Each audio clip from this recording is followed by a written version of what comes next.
All right, guys, welcome to Beaver Politics. Tonight we are going to be doing a show called Truth Through Discourse. It's basically going to be an open panel all night. We're going to talk about the most important issues of the week. It seems like there's so many important issues, but we're going to try to kind of cover the big one, which is the global conflict in the world. Can you guys still hear me? Oh yeah, yeah. Okay, something just went super crazy staticky in my ear, and I thought maybe my headphones burnt out or something. Okay. Yeah, I do think Trump is manipulating the markets. So I'm gonna actually, we already have 30 people in here, which is great. I wanted to start off by kind of reading what I wrote on Substack earlier today and have us go off that and start our conversation around what I wrote. Does that work for everybody? Okay. We already have 32 people in here, so I am just going to pull up what I wrote and we'll go over it. And then everybody can tell me how they feel about it. Okay? Okay, so the United States has effectively realigned itself with Russia, and the consequences for the world are catastrophic. This isn't a hypothetical scenario, it's happening in real time. The United States has pulled support for Ukraine, it stopped sharing intelligence with Kyiv, it's lifting sanctions on Russia, and it even had Russian state media present in the Oval Office last week when Trump and JD Vance humiliated President Zelensky. Meanwhile, Trump has outright told Americans to stop worrying about Putin.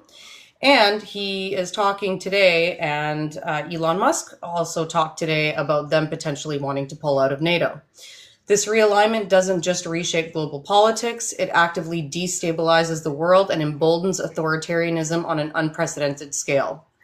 So for decades, NATO has been the backbone of Western security. And with the US now aligned with Russia, NATO is effectively leaderless. The alliance was built on the assumption that the United States would always be there to deter Russian aggression. Now, with America siding with Moscow, countries like Poland, the Baltic states, and even Germany face an existential crisis. The message is clear: they are on their own. This shift gives Putin a free hand to expand his influence unchecked. Ukraine is already losing vital US military aid, and without intervention, it could fall entirely. But it won't stop there. Moldova, Georgia, and Finland could be next. Countries that once relied on NATO protection now have to scramble to defend themselves, and that means massive military buildups and the very real risk of direct war with Russia. Canada is in an especially dangerous position. The United States has already launched trade wars against its allies, threatened Canada with annexation, and weakened economic ties. With United States military cooperation, Canada's Arctic sovereignty is vulnerable to Russian encroachment. Trump's hostility towards Canada means that for the first time in modern history, Canada may have to start preparing for the possibility that its greatest national security threat comes from its own neighbor. With the US aligning with Russia, we are witnessing the birth of a new global power structure that openly embraces authoritarianism. This new axis, which is Russia, China, and now the United States, will reshape international relations. China is emboldened to move on Taiwan, knowing that US will no longer intervene. Russia has free reign over Eastern Europe, and democracies around the world are now isolated, as the strongest military power in history is no longer a protector of freedom, but an enabler of dictatorship. With the US backing Russia, Europe is economically strangled. It will now have to accelerate its break from Russian energy, causing massive supply shocks and economic downturns. Meanwhile, the US lifting sanctions on Russia allows Putin's economy to thrive, funding further aggression. The global financial system is already fragile and it will be thrown into chaos. The US dollar, once the most stable currency, is now backing an anti-democratic agenda, causing economic uncertainty that will ripple across global markets.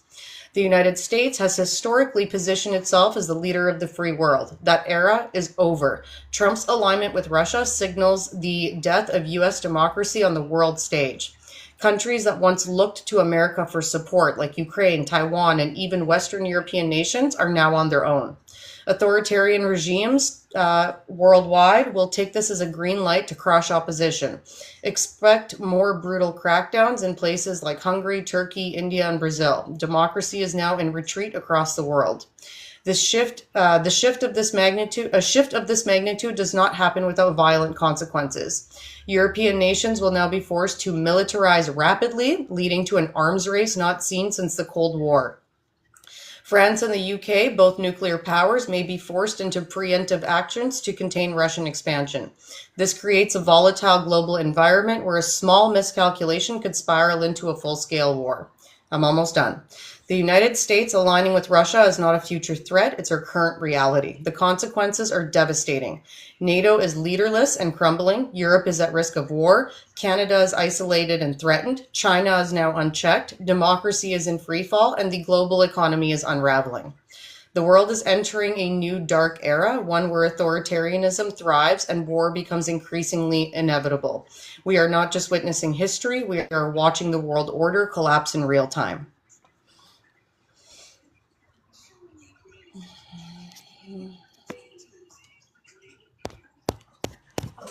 All right. Well, that was a lot. That was a lot. I'm not quite sure how to respond to that in a holistic way. You're very, very muffled. Okay, just give me a second and I'll come back, okay? Okay. No. I mean, I can hear you when you're talking now. closer to the mic. Okay, I forgot to set my mics up, but I'll do that. Yeah, it's very dystopian sounding, isn't it? Very dystopian sounding, and so I'm not quite sure how to. I can't push back on the truth of anything about what you said. It's all of our truths today as we see it unfolding in real time. You know, I think that we have maybe a little more for some of us who are seeing a pattern repeat. You know, we might be able to have a little more heads up around the truth and the reality and accepting this for what it is, because we have that piece of background. But small player here, right? Like, what do we do? I just want to acknowledge you're right on with what you're saying here. Yeah, it's not our. Oh my God. Oh, I'm getting. Every time that I touch my headphones, the music starts playing in my ears. Yeah, I'm sick and tired of people in the comments that are blaming our liberal democratic governments. Got no sound now. It's not, okay? These are authoritarian governments that have been planning this for a long time. You can name call all you want. You can say that it's the liberal democratic governments, but it's not. And I really challenge you to learn your history and understand what's happening, because it's just a repeat of history. And I'm so sick and tired of you guys eating up all that propaganda and all that conservative BS, and you are using it, and you don't even realize that you are single-handedly taking part in an authoritarian dictatorship by doing that. You are hurting people. People are getting hurt. What I saw from Charlie Angus today was that 240,000 Ukrainians are now at risk of being sent back to Ukraine from the United States. Russia sent a missile through a hotel the other day that had nothing to do with military. It was just a war crime because the United States stopped sharing intelligence. Okay? You are siding with a war criminal every time you say that. I don't care if you're a conservative. This is not a debate. So just FYI, if you don't want to be here, if you don't want to listen to this, you can scroll on by. Okay? Yeah, Ukraine is not corrupted. I'm just going to mute these people. I'm not in the mood today to be dealing with people that are single-handedly playing a hand into Russian misinformation and propaganda. Yeah, I recommend muting or more if you want to, because most of these accounts are just 50 follower kind of accounts. Very small, very low. They're not legitimately coming here to engage. They're going to come in and just say whatever they're going to, and that's it. It is. You're absolutely right in regards to this is because again, I keep going back to always this is what they want in regards to, you know, as you did the video earlier on about the tariffs. Even though there's now rollback on the tariffs, I don't view it any different whether they roll back or not, because you ever take a pop can and take that can tab and just keep wiggling it back and forth? It's kind of what they're doing right now with the tariffs and everything else they're right now doing. It just keeps going back and forth, and they're trying to wiggle it so that they break. And And this is exactly it. They're trying to they're weaken us. they're trying to crash the stock market so that the billionaires can all buy low, they can buy up all their competition, they can create monopolies, and therefore they can enslave the working class. I Yep. mean, it's pretty obvious. Do you have any information, like, I see some of the videos of European leaders, and they obviously they're gathering for a plan because aren't they so vulnerable right now? So, do you see any initiatives that you think will actually have success in pushing back on this new truth? I think they're still kind Honestly, of figuring those out. when they're figuring those out, the only glimmer of hope that we have, honestly, is Trump's incompetence. Okay. Well, that's He strong. makes a lot of mistakes. He makes a lot of mistakes. So I think that that's a glimmer of hope. European countries are stepping up, but nobody was prepared for this, which I find kind of ridiculous because, some of us have been seeing the writing on the wall for a decade now. And I don't know why the leaders of, some of the most powerful countries in the world decided not to see the writing on the wall and think that everything was going to be okay. But as an Eastern European who's been, our countries in Eastern Europe have been hounded with Russian propaganda for a long, long, long time.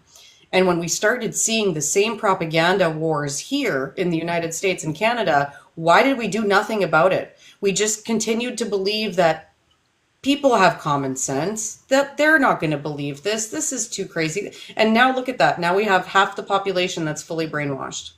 And if they're not brainwashed, then they're unfortunately quite apathetic and ignorant to what's going on because the American, the North American way is I don't care until it affects me. So, unfortunately, the problem should have been dealt with a long time ago, and now they're scrambling. And they were not prepared. And because they were not prepared, it's hard to create working solutions fast, right? It's going to take time. So the biggest plan, I think, from the democratic countries that are still democratic right now is to try and do anything possible to buy time Just in because they time, need to. in comment section, he points out that Europe has 18% of the world's GDP. That's a really big chunk. That's a lot of the cards, so to speak, if I could use that term. So with their 18%, and then all the other democratic countries that need to unite together to do this together, right? That realliance. I mean, the allyship relationships already exist. It's the United States stepping away, right? So all the foundational. Yeah, there's still issues in Europe though, right? Because they're having issues with the same propaganda we are as well.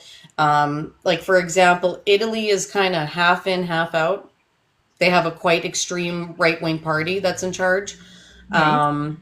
Hungary has Viktor Orban, who's a Russian puppet, so they're going to be supporting Russia on this whole thing. Romania is insanely divided right now.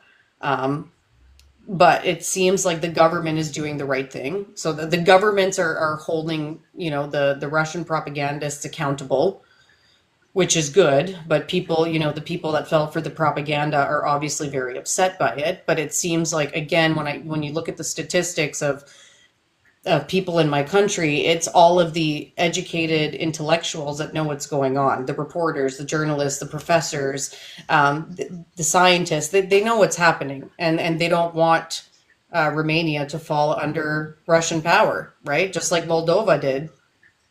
They don't want that for Romania. So they're fighting against it, which is good. But the division is pretty bad because there's still now like a good 30%, 35% of our country that has actually been eating up Russian propaganda, which is insane to me because we've been the target for Russian aggression so many times throughout our history. You'd think that they'd be smarter than that, not to mention coming from a communist dictatorship. You wouldn't want to go back to a different type of dictatorship, a fascist dictatorship, right? Because I mean that's kind of how Russia's moved, right? It went from a communist dictatorship into a fascist dictatorship, Right. and so it's pretty wild, pretty wild to see what's going on.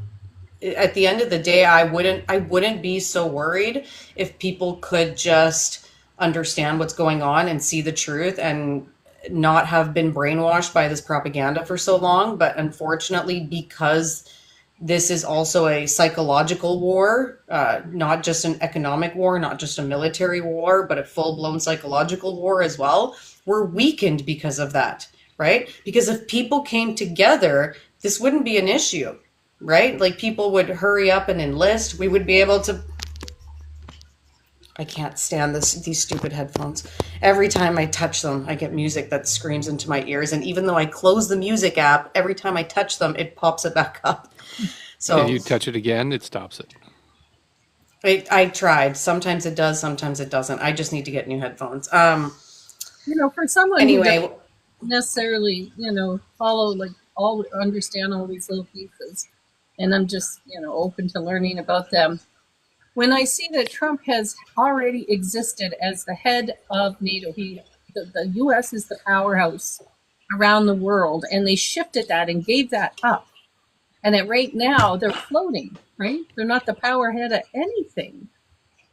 So is the end goal to just be the power head of North America?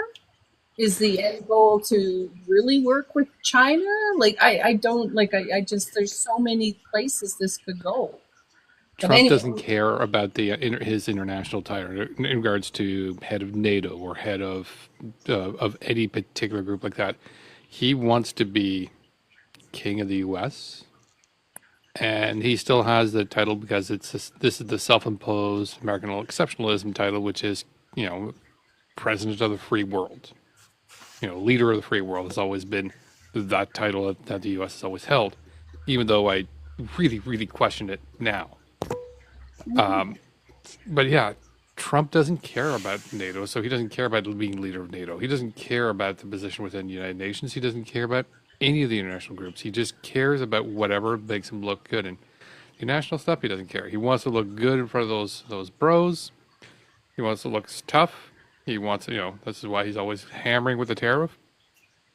But as long as he's looking good in his eyes and his base's eyes, which they'll take any look, he couldn't care less about NATO. And he knows how to spin that any action he does towards us, anybody else. He's got the ability and language to convince the people that are his supporters that this is the right move, and they're all against us, and for whatever reason, and that anything that they have to do will be justified. I mean, did you watch the address to Congress, Mrs.? I was Right? on I mean, the whole time. okay, you were watching it there. Okay. So yeah, like the dude was talking about building an iron dome. I know. Why do you need an iron dome if you're not planning on going to war? But Yeah. war makes money. War is a moneymaker. This is the thing with Russia that people don't understand. If Russia makes its money from being at war. If they actually stop the war, Russia's economy collapses. They are in the business of war. And United States has a history of also being in the business of war. Let's be real, right? They're not innocent by any means. So that's the thing about the Iron Dome is that I'm not certain exactly like that. I believe the Iron Dome is their idea and they're going to build it. I don't think it's a Trump idea. I think it's. I mean, I'm not sure if it's going to be part of a military plan to make sure to protect the public because they're planning on that, or it's just weapons manufacturers are like, you know what, we need to get an Iron Dome around here. That's going to be quite a few billions and trillions of dollars for us to build it, and we're just going to eat up that contract and profit from it. That's the only one I'm kind of in between as to which one it is. Both are horrible, and for me, I'm looking at this like you can put the Iron Dome around the U.S. It's not really something that you need because as Frontline is saying, why is the U.S. getting into this maximum defense for something that Israel has, which understandably, I'm not going to get to the whole Israel thing, but understandably why Israel has one. when there's no threats like that right now to the U.S. that they've caused yet, why not, relook at the entire, if you want to, maybe you can relook at the entire Star Wars thing, even though that's still not really a threat much anymore anyways. Yeah, I think it's just the kids have Yeah, I taken mean, over and they're I robbing think the place. it's for profit, number one, and two, it's to rally up the base again, because everything that he ran on Yeah. is not like, I think that now that we're seeing what's going on and we're seeing his base like totally stick with him, even though he's not doing anything he ran on. Like, he ran on peace, he ran on not starting new wars, he ran on lower prices, right? None of this is happening. The complete opposite is happening, right? And so I think at the end of the day, his base knew that, because he also talked about what he's actually doing right now. He gave very mixed messaging, so that his base is cheering this on. They love it. They're like, yeah, we're the best.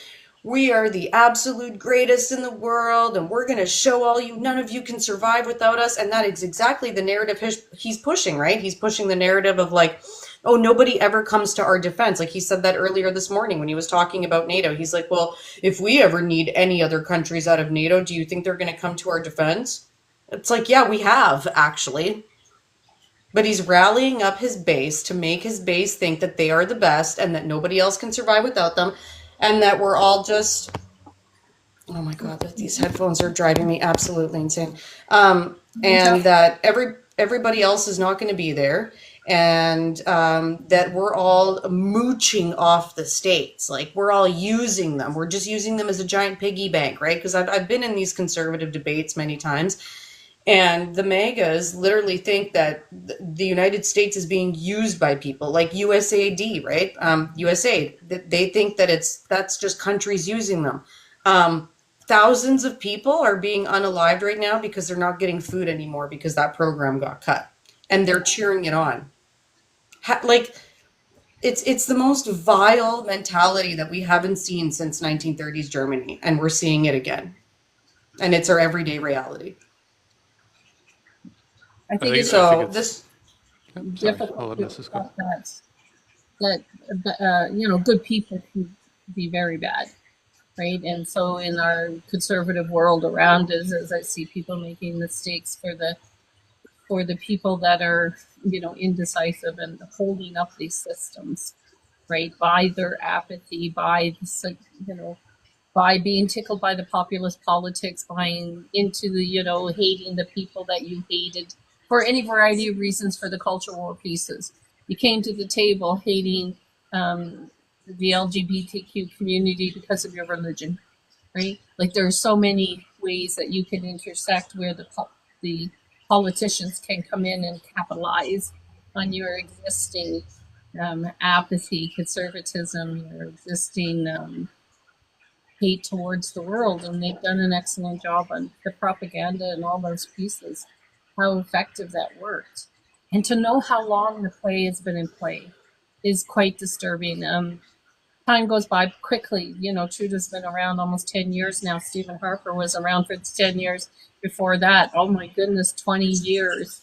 And the long game under Harper to set up the conservative far-right rise in Canada is just astounding when you put all the pieces together.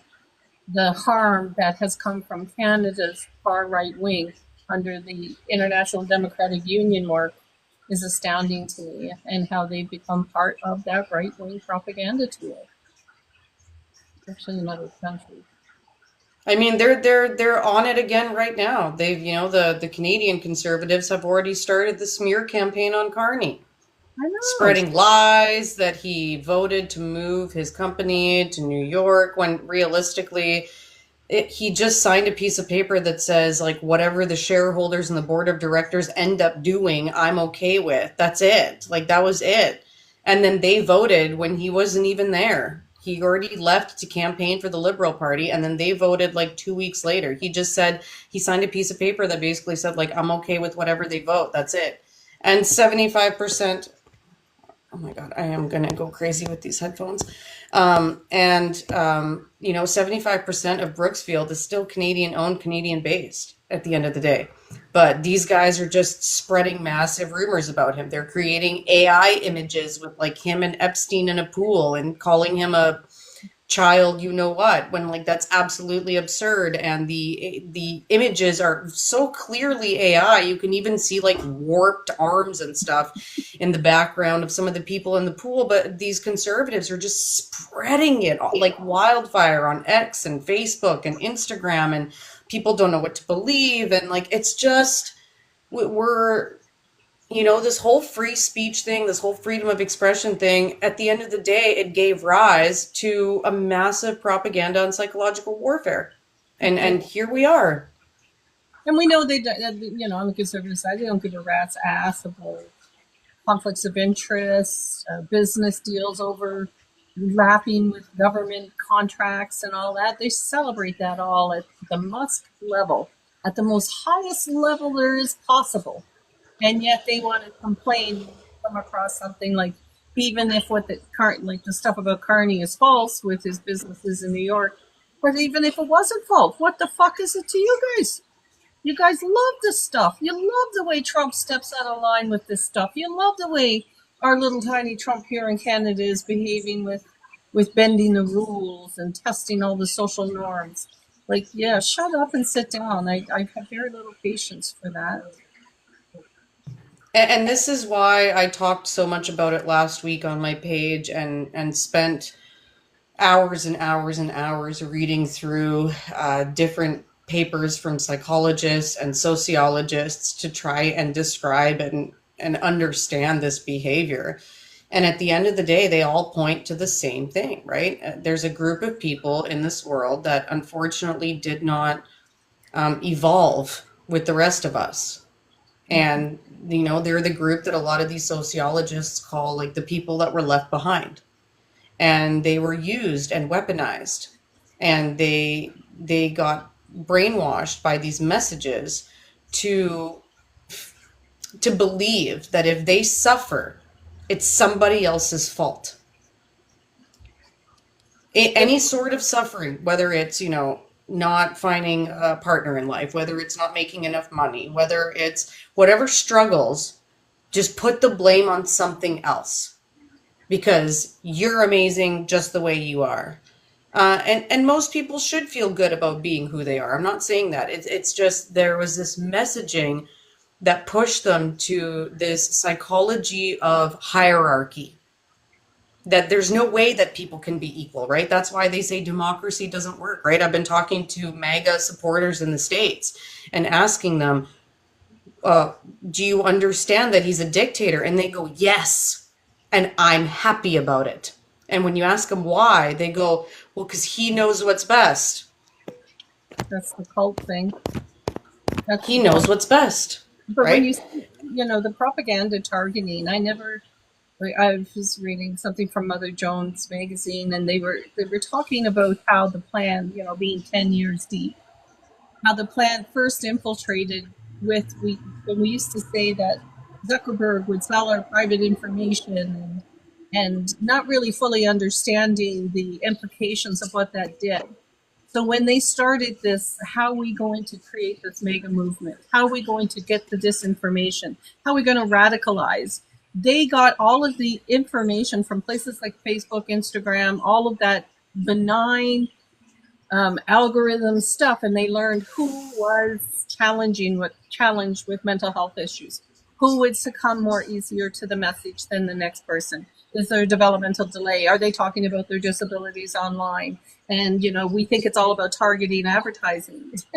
It's targeting this kind of information as well. So they found their group, and they work with that group, and they built that group. And that group became things like QAnon. That group became, very radical. That group became Diagolon. That group became Right. the Proud Boys. That group became 100%, right? And they Second learned Sons. over time to completely, thank you. And they learned over time to shut down the area in their brain that deals with empathy. Mm-hmm. That place is gone. It's gone. It is absolutely gone. That's why, somebody in the chat earlier said, like, don't you think you should try and find a middle ground with conservatives? And it's like, I'll find a middle ground with a rational conservative, with a conservative that still has empathy left, But I can't find ground with people that don't feel empathy, with people that get, because at the end of the day, a lot of these studies, when they looked at these people's reaction to, say, certain images, right? Because they were doing tests to see how people would react to different imaging. They get dopamine hits when they watch other people suffer. The sadist. We can't So find middle ground with that. yeah, one of the things that you mentioned, what kind of tapped like something in a thought in my head. These people need to blame others for bad things happening to them, which to me translates rather quickly to, if you need to blame other people for bad things happening to you, this is why you feel justified for watching other people suffer or supporting things other people suffer, because for some reason you believe this is what's being done to you. And in no way can they perceive the idea of, okay, we find a third solution where nobody's suffering in this entire equation. And they can't. They're stuck on the, nope, it's either I'm going to be suffering or you're going to be suffering. And I'm going to do my damnedest. I'm not, so you're going to. Without realizing that indirectly, that's going to make them suffering in the end also. Yeah. But unfortunately, they're not going to figure it out until it's too late. So it's kind Some of never pointless will. to talk to those people. Every time that, a lot of these people come up and be like, "Oh, it's the liberal government." And it's like, "Okay, what is it about the liberal government that's been so bad?" The woke liberal agenda. First of all, most of them have no idea where the word woke comes from. Like every time I've asked, they have no idea. They've just heard it and repeat it. They have no clue. So for any of you guys that are down in the chat that might not know the origin of woke, I highly suggest that you use Google and find out, because it's quite interesting. And if you ask them, like, okay, well, can you describe what woke is without them knowing this definition? They'll be like, oh, well, DEI programs. Because they think that they're not getting jobs because, the jobs are being given to women or people of color, when realistically, DEI has everything to do with actually getting a job based on merit. Because before that, there was a ton of people who would never get a job, even if they were more qualified. There would be mediocre white men getting jobs above, say, a woman or a minority that was way more qualified, that had way more experience, that had a much higher level of education, right? You could have a woman with her master's with 5 years of experience be turned down in favor of a white T-man that only had a bachelor's and a year and a half of experience. That's what those programs were meant to do. They were actually, the whole DEI thing is getting a job based on merit. Because and it's as easy as to look at history. I mean, women weren't even allowed to be in the workforce until what, like 150 years ago, 100 years ago? Not a long time. Not a long time. And is today the 8th? Today's the 6th. Today's the 6th. It's International Women's Week. And the 8th, of course, is a particularly special day because it's International Women's Day. But you're not wrong about the reality. I know it only takes a generation or two, apparently, to forget just how bad women's rights were lacking in our so-called first world countries. But I wanted to make a point after I follow Keegan, the Psychology of Politics, I think his show is. And, he talked about conservatism. It's really a choice. It's not, it's almost like we give them a get out of jail free card sometimes, with this inability to get empathy, with this inability to kind of see that, beyond that level, if I'm hurting, you're hurting. Fuck that. Get your shit together and be part of the social contract where you function a little bit higher, right? And so there's kind of like everybody is making a choice when they end up there, unless there's some kind of physical, mental health issue that could be involved, that you could say, is out of control for the person. Most people in the conservative realm that are living this lack of empathy, this lack of ability to see wokeness within human society, is a choice.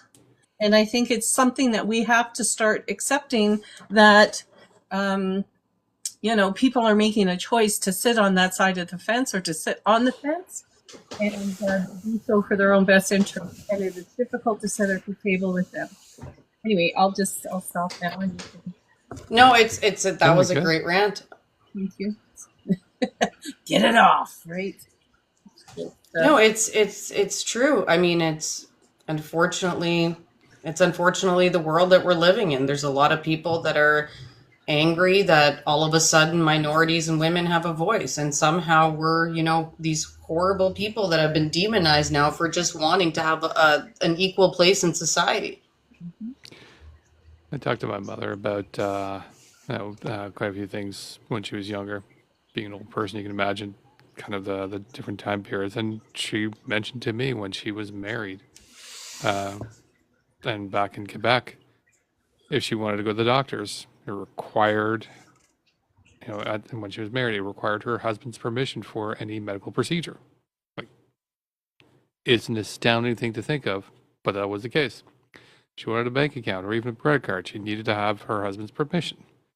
And this was common practice for far longer than it should have been. And and so when my mother's sitting there looking at in regards to what's going on in the South, as well as looking in regards to what conservatives want to bring in, it's like she knows that future. She lived in that past. Then the future they want to bring, which is going back in the past. Yeah, she knows what that was back then. It wasn't fair for everybody. Why would she want to support that? And to see any older women who did see that past and are voting for that, our question is, what the hell are you thinking? There was nothing good about that. Why would you want to support that? I think that they think they're protecting their sons. I think there's a great, huge, misunderstanding in a large demographic of North America about what safety looks like. And I am a feminist, and I agree. But the people on this panel, for the most part, on most everything. But I think that's where the misunderstanding sits with the people who are doing the wrong thing. Yeah. 100%. Let's hear from Kingston and Miss Lotus as well. Hello, welcome guys. Thanks Hi, for being here. you're more than welcome. I'm happy to be here. I am a little bit stressed with everything happening. I'm not going to lie to you. I'm a little bit, not a little, a lot stressed. But back to the DEI, I got my first job offer in Alberta as a professional in 1989. And I remember I told my white colleagues, and I said, if it was 1970s, I would have never received that job offer. They would have just taken a look at my name on the application and said, no way, goodbye. And they agreed. They actually said, you're right. If it was 70s, you would have never, they would have just taken a look at how I'm spelling my name.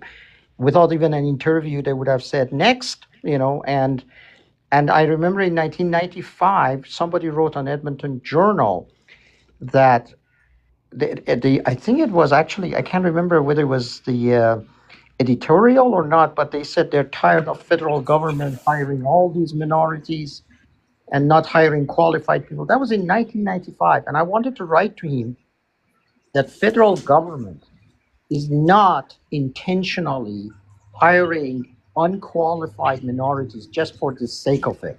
They're all qualified for the jobs. They're just giving everybody a chance rather than just tossing applicants out because their name is different or they're from different race. And that's not been well understood. And by the way, I see reactions from Americans right now that they still support Trump, many of them, not all. And one of them, I wrote that America is not the greatest country on earth on Facebook. And he said, really, name one country that is better than United States. And I wrote down, well, Britain, Norway, Finland, Germany. I wrote a list of names, Sweden, Switzerland. And I explained to him why. And I wrote a statistic of where US stands on all different categories. So it's just, to me, it's still eye-opening that they are not educated. They're still saying the same things they've been saying for the last 50 years in the States.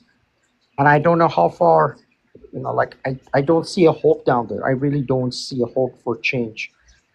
And by the way, can I also add that I received information today, was on the news, that RCMP is now formally investigating Alberta Health and the allegation of corruption.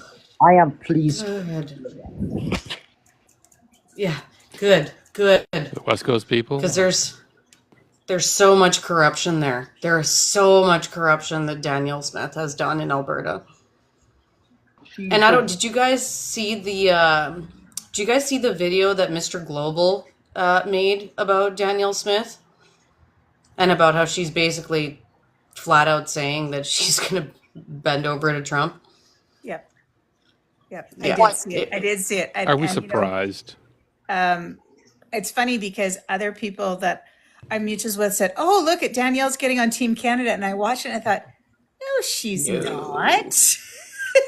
When she says Albertans will control their own destiny off the very top, she's not playing for Team Canada. She's not playing for Team Canada. But getting back to the DEI and women's rights and stuff, I just finished, and I was talking about it. Well, I wasn't talking. I was trying to tell you in the comments in your live. I watched a series on Disney Plus. Don't come at me. I get it free with my subscription or with my cable. But it was called Mrs. America, and it's about the ERA. And did you know that they actually started trying to push for the ERA in 1929, and it didn't actually get passed by Congress until 1971. And then they had 7 years to ratify it, and so that it could be added to the Constitution as an amendment. They never got it fully ratified. Only 35 states got ratified it, and they needed 38. And there was this group of people led by this woman, Phyllis Schlafly, who was a extremist Catholic who was vehemently opposed to the ERA. And she fought against Gloria Steinem and Betty Friedan and I'm trying to think of another heavy hitter in there. Anyways, she created this thing called the Eagle Foundation, the Eagle Foundation, and they specifically formed to fight against the ERA, which was the Gender Equity Act, which included minorities and people, BIPOC people, and queer people, right? So that you couldn't use gender or sex to discriminate. And so they fought hard against it, and they couldn't get the last 3 states to ratify. And this was like in the 80s, they couldn't get them to ratify. It wasn't until 2021 that they got the last state to sign on, but it wasn't ratified. It's never been ratified in their constitution. So it's still law that can be overturned, even though the DOJ, people in the state said, well, Biden fixed that. It's like, no, the DOJ created some laws around it and accepted it, but it was never ratified into the Constitution. Ms. Lotus, I have so much respect for you, but I'd like to marry what you're talking about with something that Kingston said, because he was talking about there being a giant gap in education. So how do we insert education so that we don't have an ignorant voter base? Like, what do you think there? Well, I'm talking about the U.S. This is around the U.S., the ERA in the U.S. And actually, I think that I did a piece on it a couple of years ago. We have about 500,000 kids who go through religious schools in this country. 500,000 that go through like specific religious schools in this country. And those religious schools don't always have to follow the curriculum depending on the province that they're in. case in point, I know a lot of Christian schools in Saskatchewan get away with not teaching things like dinosaurs. There's no such thing as a dinosaur, and the world is only 6,000 years old. Like the Earth is only 6,000 years old, and they don't teach them anything about the politics in the country because evangelicals don't let women vote and don't encourage voting unless you vote for the way your pastor wants you to vote, the more extremist evangelicals. So I think that you stop giving government funds to private schools, okay? And we stop giving taxpayer dollars to private schools, and we fund our public schools properly, and everybody gets the same education, and we standardize across the country education from province to province. Because one of the things I noticed in Carney's been talking about lately is about the one economy as opposed to 13 economies. Really, we have 13 countries within a country is what we have right now. And we're finding the cracks are happening with the provincial run portfolios without consistency across the country. So I don't know what the fix is other than petitioning your school boards to make sure that civics is taught in school. Like I know my kids have been taking civics from kindergarten all the way up. They've done mock elections. Every time there's an election, they do a mock election, and they do, like I think one year one of my kids was Justin Trudeau and the other one was Aaron O'Toole.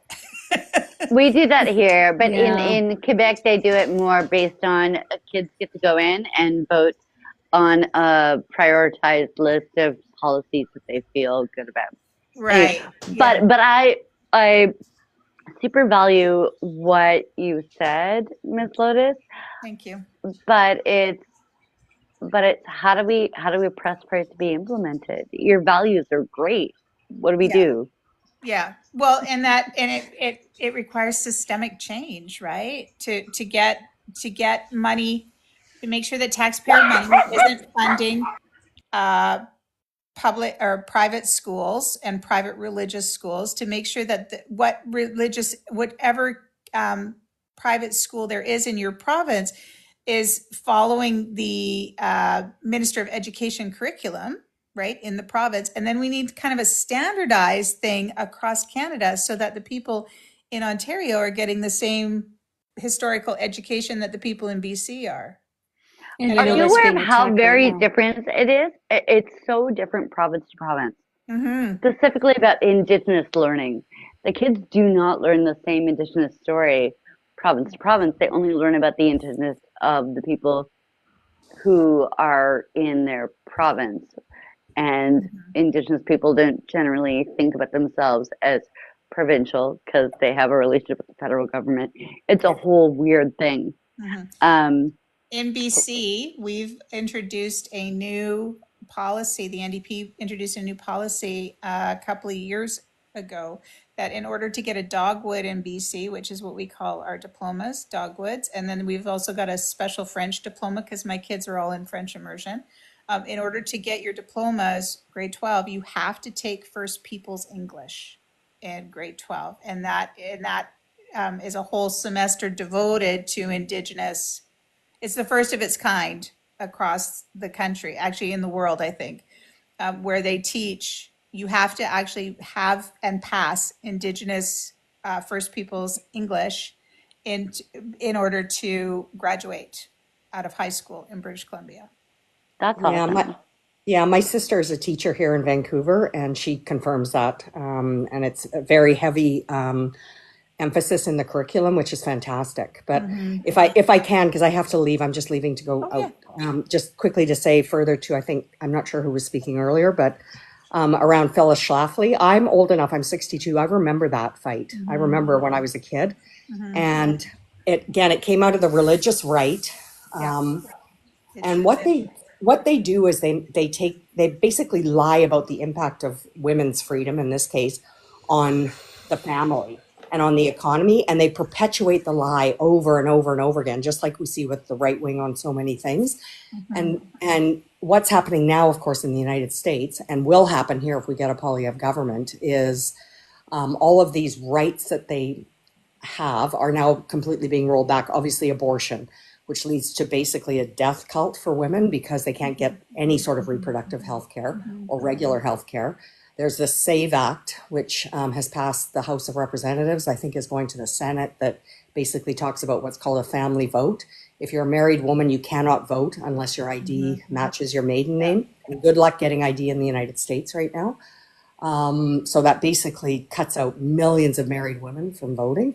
It's a voter ID. It's a voter ID law, basically. There's I've also been talking about this for a while. Yeah, there's I'm worried. there's legislation in the States. I don't know if it's come before the House yet, but it's certainly been written. It's that in the women House will- right now. It's called the Safe Act. Safe No, Act. yes, The House. yeah, I'm aware of that. Sorry, I'm talking about a different piece now. Okay. Of that, where women are going to have to get permission from their husbands to get certain medical procedures. That has been drafted. I don't know if it's come before the House. There's Somebody, travel rules. There's all sorts of I stuff. think Illinois has drafted a piece of legislation to overturn same-sex marriage. Idaho. It's Idaho. That was Yeah, it. no, Yeah. Windy, I yeah. thought it was Illinois, So, but no, Idaho. yeah. Yeah. And also interracial marriage. That Yeah. there's legislation being drafted on that. I wonder So how Clarence Thomas feels about Jeez. that. he doesn't care. He doesn't care. He's a He bigot. doesn't care. He doesn't care. No, these people don't It care. doesn't affect him. It does. That's right. That's the thing. Biracial marriages do affect him because his woman, No, his he wife. knows. He Yeah, knows I know. that, but they We don't know that, but he care. doesn't care. But He's it doesn't arrogant. affect him. Yeah, it doesn't affect him because he's got entitlement of He's he's rich. powerful. Yeah. He's Rich, powerful he's got and power. he's rich. Doesn't affect him. Yeah. But And also, it will it's like affect saying- her. But it's like saying the women on the Supreme Court who voted to overturn Roe v. Wade that Yeah. they shouldn't have done that, and they did, because the internalized bigotry. It doesn't matter whether you're black or a woman or what you are. It's there, and it's extremely powerful. Well, that's And so I'm sorry. I'm just going to end Yeah. off here because I have to leave. I'm so sorry. I talk a no, lot, that's but okay. I just wanted to say to the woman, and I'm sorry because I don't have my glasses on, so I can't read who's talking here, who was talking about education and what can we do. So I'm not an educator, but I am a politico, hardcore. And the one thing that if we don't want to go backwards in Canada is we cannot elect these conservative governments. We have these provincial Hear, ones hear. that are devastating to the people. Hear, But hear. federally, we cannot elect a Poilievre government. Because that we will end up within a month, we'll start getting our first anti-female legislation on abortion. Thank was you, me, thank you, and thank you. thank you. It was me. I'm in an NDP riding. I was thinking more big scale. Yeah, Um, Follow sorry, you too. okay. I But follow I you just too. think- So Yeah, we have to be really, really very clear about the fact of what will happen to our rights in this country if we elect Poilievre, because the conservatives don't believe it. Conservative women don't believe it. Conservative men don't believe it. The rest of us need to believe it. We need to vote accordingly. And the good news, I'll end on a good news thing, because that's now I'm trying to be a little bit more positive, is that if you looked at the ECOS polls today, the Liberals are now in majority government territory for the first time, which again, that's a poll and But things it's can an change as ECOS we've poll, seen. so it's got pretty good leverage. It does. It's valid, and if we keep going like this, then we can hopefully avoid this absolute, excuse my language, fucking train wreck of a potential Poilievre government. So for me, it's about voting and making sure we vote in our best interest. The worst thing that happened to Poilievre was his buddy in the U.S. literally lost it. Yep. Anyhow, I admire all of you, and I'm sorry I have to leave. I thank you so much for all the stuff I Thank learned you. from you. I really yeah, appreciate and I it. follow you You're too. welcome. Okay, thank you. Have a nice evening. Bye bye. Take care. I just Kingston put his hand up in the chat a while ago, so I want to make sure that we go back and listen to him speak, and then we can have everybody else. Okay. I just wanted to make sure I honor that because it was a while ago. Thank you. I just wanted to add about equal right amendment, ERA. I was in the States going to school back then, and the people who were anti-feminist and anti-ERA threw tons of propaganda on TV, and their reasoning for opposing ERA was that if ERA is approved, women will be drafted and sent to the battlefield like men. That was the number one propaganda. They were just showering the TV and showering the media with. And somehow Americans bought that, because I asked my law professor and he said, that's nonsense. That's nonsense. I There is read about nothing.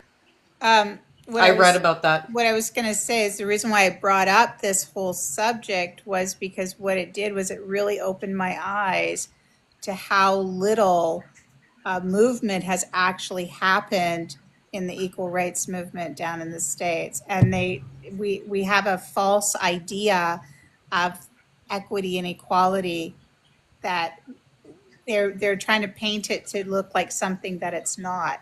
And how many women are traitors to women in this thing, because it was the women that stopped it. The men did not get involved at all.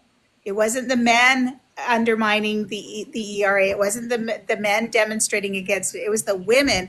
And what was really hypocritical was these women were actually working girls. Like, that's the thing, is that they were working, they were out there, they were doing things, they were holding positions of authority and stuff, but they were trying to take away those rights from the other women. And that was the thing that was just like, I was a little stunned. I always thought of the USA like us, like the women are considered the same as us. But this last year or two has really opened my eyes to how much misogyny is underpinning in US culture and society. And I mean, we have it up here too, but not to that degree. No, Not not to to that that extent. degree. I think if I, we were to be I'm tested, hearing your frustration. The best thing okay, so my mother was in art school in 1969, just to paint a picture.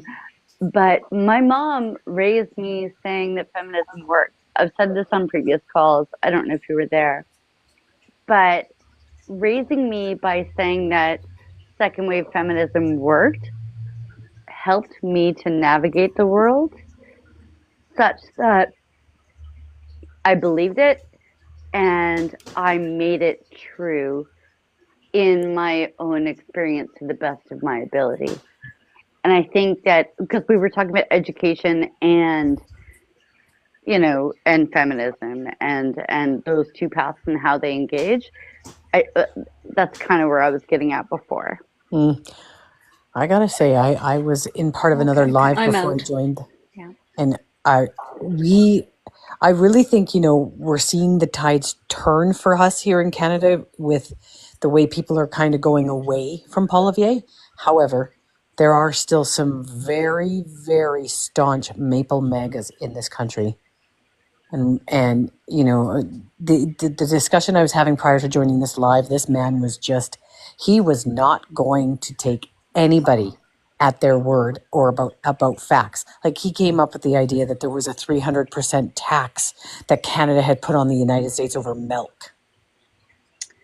And I'm just like, there was no reasoning with him.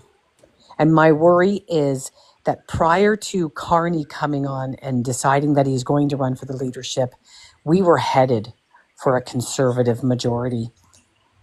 This trade war also, it's going to have an impact, because Canadians, we're tempered people when it comes to our anger. We don't anger easily, but when we do, we know we're angry and we know why we're angry.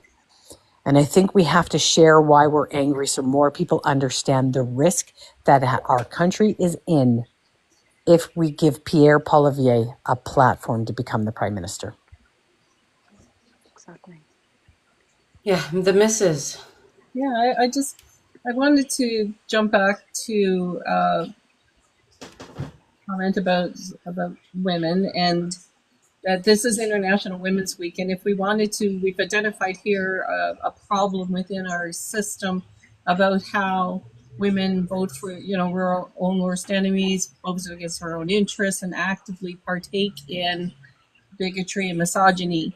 And so we know that this is a problem. And so we have to go to where the groups of women gather and to try and support those initiatives during International Women's Week this week. every university will have a women's group, women-centered work going on, and you'll find those groups around youth agencies, through sexual assault centers, through any kind of support system within the shelter system. And if there is, you could find a small group where you could go in, where there are women that are willing to listen and hear you, right? Like there are so many opportunities in the small groups, and I think that's where we start shifting, is by staying local, staying in our community, knowing our power reach, and being accepting of our power reach, and working to change what we can at the end of our fingertips. It'll make us feel better. And even if we can't change the world, we can change a little bit of the world in front of us. It's a great opportunity this week. There's going to be lots of stuff probably in your community being advertised through your community events, through your municipalities, and through your nonprofit societies, and through your education facilities like universities and colleges. Anyway, I just wanted to tap in with that. Yeah, we're actually doing a, I do my protests every Saturday outside the U.S. consulate. But this weekend, it's going to be a much bigger protest, because we're having all the women from the Women's March come down after their march and join us. So I'm quite excited for that. And all these will be happening in every community. Just go out and this is your chance. If you didn't know where you had a group before, and it doesn't matter your gender, just go out and give support to this initiative, because it is a gap. It is where we could influence some votes. Yeah, definitely. It's a wild ride. It is absolutely a wild ride to see all this go down. I just really hope that Canada is closer in culture to European countries than it is to the United States. And that might be our saving grace, because as you can tell, most European countries are standing strong, and they are saying the quiet parts out loud. That the United States is not our ally anymore. I mean, look at what happened in Germany, right? Like the AfD party did win a pretty big majority of seats, but they still didn't fully win the election. Right. So hopefully that is going to be the way that we go when our citizens are woken up. And people are waking up. They're just waking up slowly, right? I think we are more aligned with Europe. I think you can be optimistic about that. And I think that the AfD situation, well, Germany is weird also, because they vote twice for every election. So it's a whole different thing. A lot of countries do in Europe. A lot of countries do in Europe. Yeah. Right? They have proportional voting, which was something that Trudeau actually wanted, right? And you know what, though? Like, had we had proportional voting, I think we'd be in big trouble now. Not necessarily. If we had ranked ballot or proportional, I think we'd be fine. I think none of the parties would be happy because, the larger parties would be happy because they'd never be able to really get that good majority that they always enjoyed. Can I throw that question out? Joe, I respect you. Okay. It was proposed that we go to ranked balloting as a stepping stone to proportional representation, and that was shut down. But I thought that was a good stepping stone. How did you feel about that? So I've had a lot of questions in regards to both, because I mean, whether we go to ranked and stay there, or go to ranked and then go to proportional, there's a big difference. I mean, the ranked is very simple and adaptable to our current system, which is first past post. Instead of being what you have, suddenly if that particular riding, for example, doesn't have 50% of the votes going to one person, then you knock out the lowest and forward you go. Funny, a little side thing. Conservatives are very much against that. They want the first past the post, although their own leadership races use ranked ballot on every single leadership race. They're absolutely big on that. And so the NDP. And I thought, sorry, the NDP do something similar. I believe so too. Yeah. Yep. So they'll use it for leadership, but they're not quite crazy about using it for letting the public to do the same thing when it comes to their own parties. There's quite a few examples in Ontario that had we had ranked ballot on the Ontario election, Yep. we might not have had Ford, Yep. and that's also huge too. The only other Uh, political party that was even considering following the idea of ranked or proportional voting was the Green Party. They were Absolutely, the the only Green ones is that were actually for quite, it. yeah, they're quite loud about for that. Proportional ballot, though, this is the one that's got me a little bit confused because I really have a lot of questions in regards to how that works. Yep. And you'd have to let go in regards to the idea of writings and who is going to be there. So, and this That is where it gets kind of messy. that's exactly why I was asking about ranked ballots Hmm. as a Hmm. stepping stone, because I don't think we can go all the way to like eradicating how we look at writing. Yeah. Ranked ballot's easy enough to replace because you're not changing anything about anything else. You're just changing the way that determination is done within the writing. Proportional representation, and if you were just to take a look at a provincial level, suddenly the entire seat system is changed. The writings don't matter as much. Now you're doing counts, and then whatever boxes are filled up in regards to the total, you're representing the proportions of the population. It's no longer the proportion of the writing. And that's where it gets a little bit different. Would it be better? Hard to say. I Because mean, we've never tested it either. I don't know if there's other nations right now using proportional writing. Proportional ballots. I'll take a look. It'll take me a minute to go to do a bit on that. Ranked ballot, I think would be fantastic, at least to the minimum. Hmm. Proportional, I like the idea. I just don't know how. For example, let's say 5 ridings go to the Green Party or any particular party. Who's taking those seats Right. under So proportional? it was the ranked ballot. You validated my feelings about what I Mhm. was trying to ask you.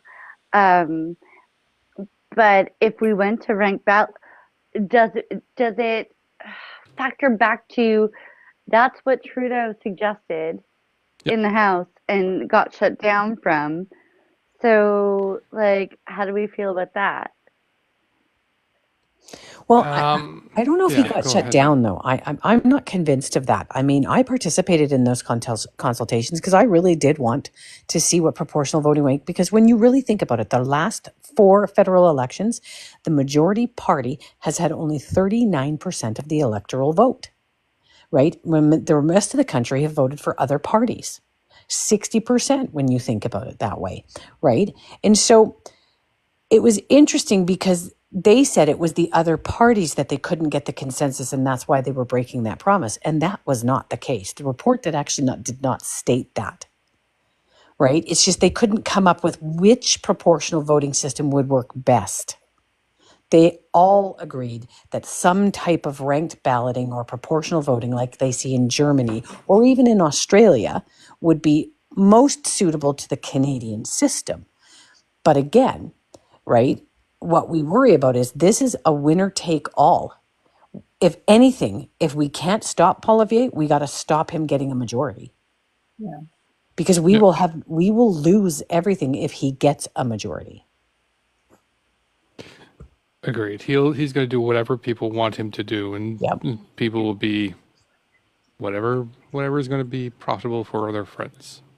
Yeah, Yes. electoral Kind of what we've seen reform and voting in the right direction are two different discussions. But thank you, Danielle.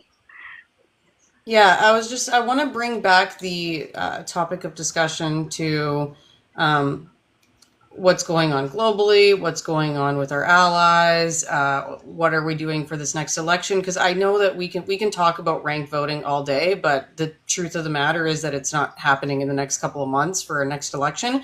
So we have to work with what we got.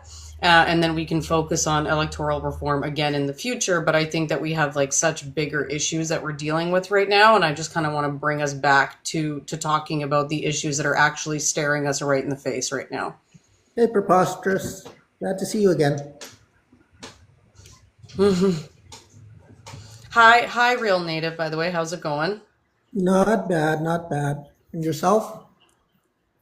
Well, I'm here, Mrs. surviving for now. Everybody? Hey, friend, welcome to this forum. I just derailed it, so bring us back on track. Yep. No, it's okay. No, that wasn't a derailment. We just talked about it for a while, and it's just my job as the host to kind of move the conversation. That's all. Yeah, yeah. Well, what did you think of So today? I was noticing that people were touching on indigenous issues in the chat. I don't know if you want to touch on that or not. Always. Yeah, We're always open to talking about it, so by all means. yeah.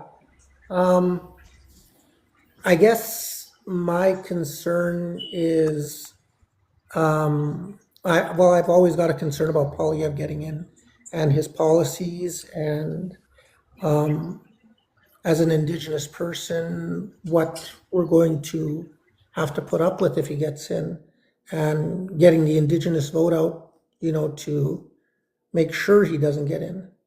And I think Preposterous was on a live with me yesterday, and we had a good discussion about that. And other things she came up with, she had some good points. It was a really good chat. It wasn't a debate. It was more of a info session, I guess. But yeah, gotta keep land issues at the forefront. It's the corporations that are going to benefit if he does get in, and we all know that. And yeah, and I'm pretty sure he would sell us out as the 51st state. Yeah. I have no Oh, doubt. it's quite obvious. Yeah. Quite obvious. It is. It's literally a 1938 Austria situation. If everybody knows what I'm talking about. Yep. Who did Schmittler annex first? His neighbor, Austria. Yep. And who was in charge of Austria at the time? Exactly. It is 1938 all over again, and that's what Somebody that was very similar to Polyev. Yeah. This Cheeto Stay Puffed Marshmallow Man down in the States is gonna I call him take Spray us Tan back there. Stalin. Yeah, it's I'm kind of it is enjoying. scary how many parallels there are. I was saying that. Sorry, Joe. Like, yeah, I was That's okay. saying that. How many parallels there are with 1938? Oh, there are a lot. I mean, even up to before where we were still, considering where we're going to go. I mean, I'm still sort of uncertain if he was going to try to annex Mexico or Canada. I'm pretty certain now he's more looking at Canada than Mexico. And I think it's just for exactly what we all know. It's the resources. Yep. Mexico doesn't have it, but Canada does. They want the cobalt, they want the oil, they want the water, they want everything we have. And I don't think they really care about annexing all of Canada, just the spots with the tasty resources. Mm-hmm. That's all they're going to care.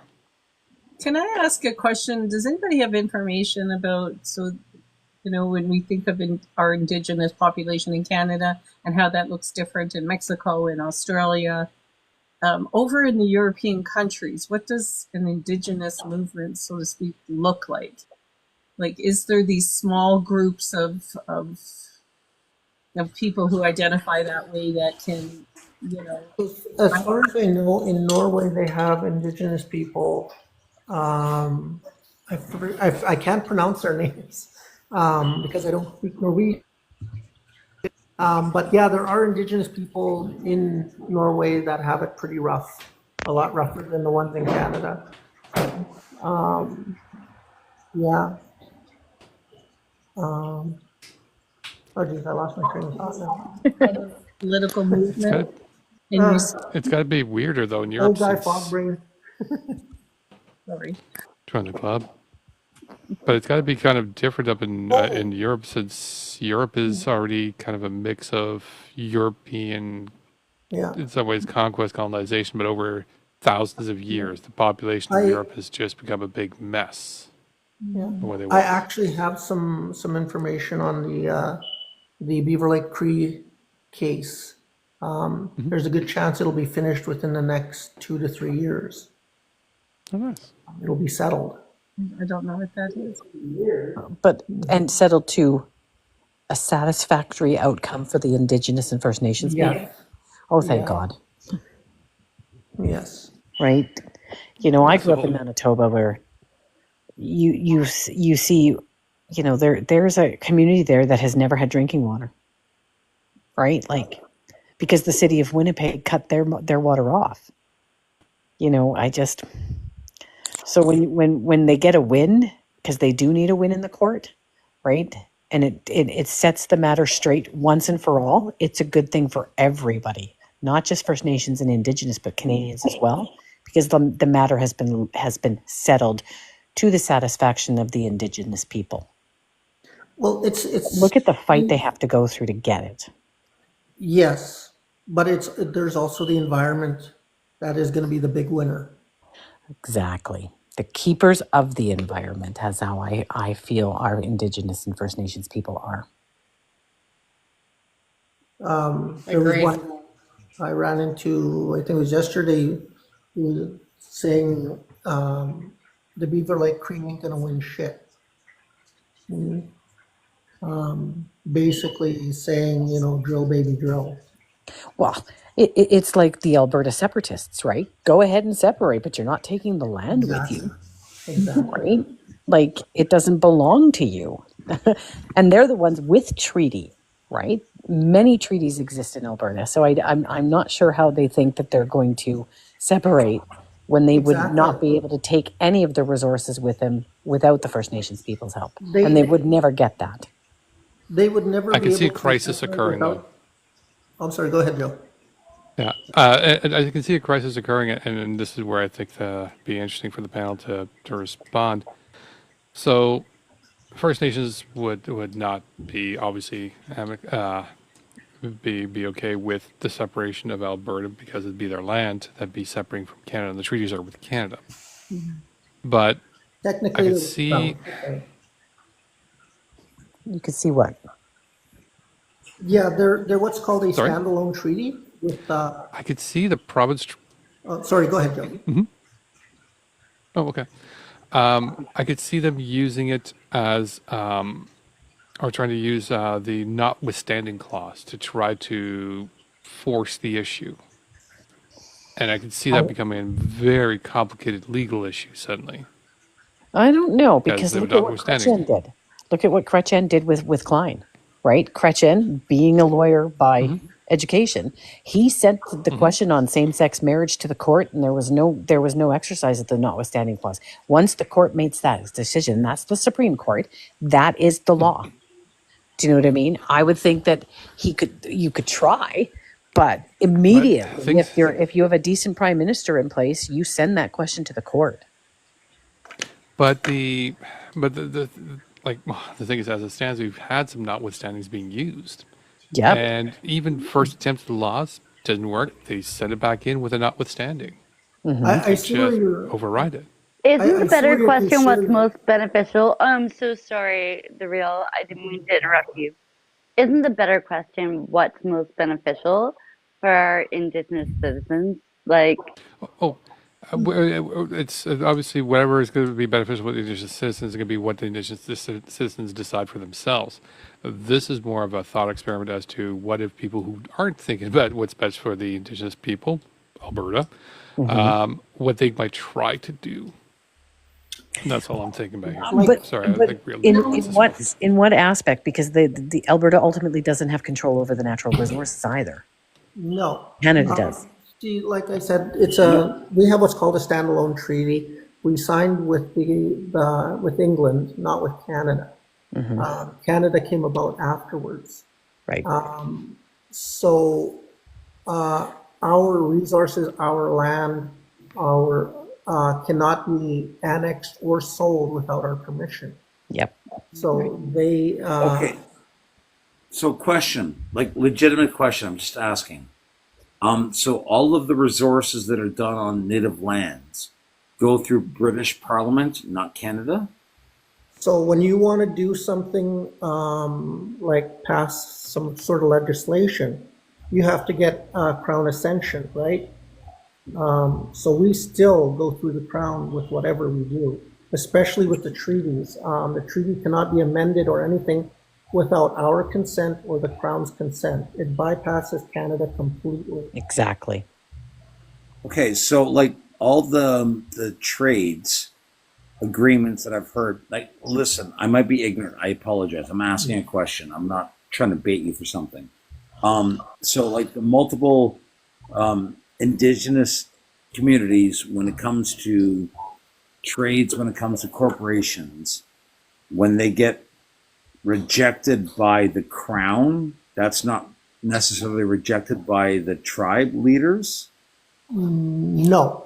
So if you're talking about status, or are you Well, talking yeah, about, no status for a lot of stuff. Yes. like, are you talking about business deals, like with resources and stuff like that? Okay. Yeah. No. So like, okay. So Like, give me an there's. example. Oh, okay. Let me stretch this one. I might be wrong on this example, but just bear with me because I'm just trying to figure this out. So like you have an indigenous community that has a natural resource, let's say gold, Okay. and you have a company that wants access to that gold, Mm-hmm. and they try to put it in the permits and they're rejected.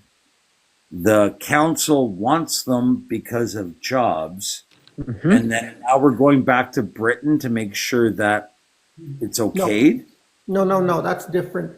So Okay, that's no, I'm completely sorry. That's left what I up was to the- asking. I didn't Yeah. understand that. No, then that's definitely left up completely to whichever community is closest to those resources. Yeah.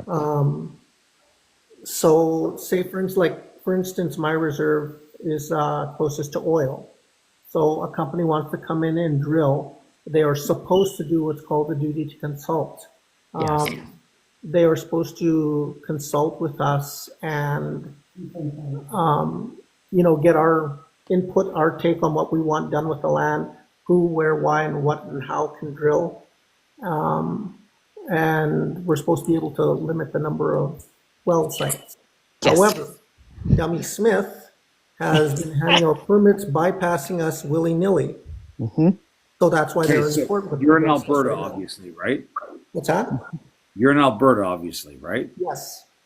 Okay, so what happens when the provincial government is in alliance with a certain tribe outside of Alberta, and then the federal government gets involved? How does that get resolved? Okay, like say for instance, we'll use say Ontario. Yeah. So if there's a tribe in Ontario that has, say, a gold mine near their land or in their territory, and the company wants to come in and drill, but they have to go to Doug Ford to get the permit, Doug Ford is supposed to consult with us first, or consult with that community first.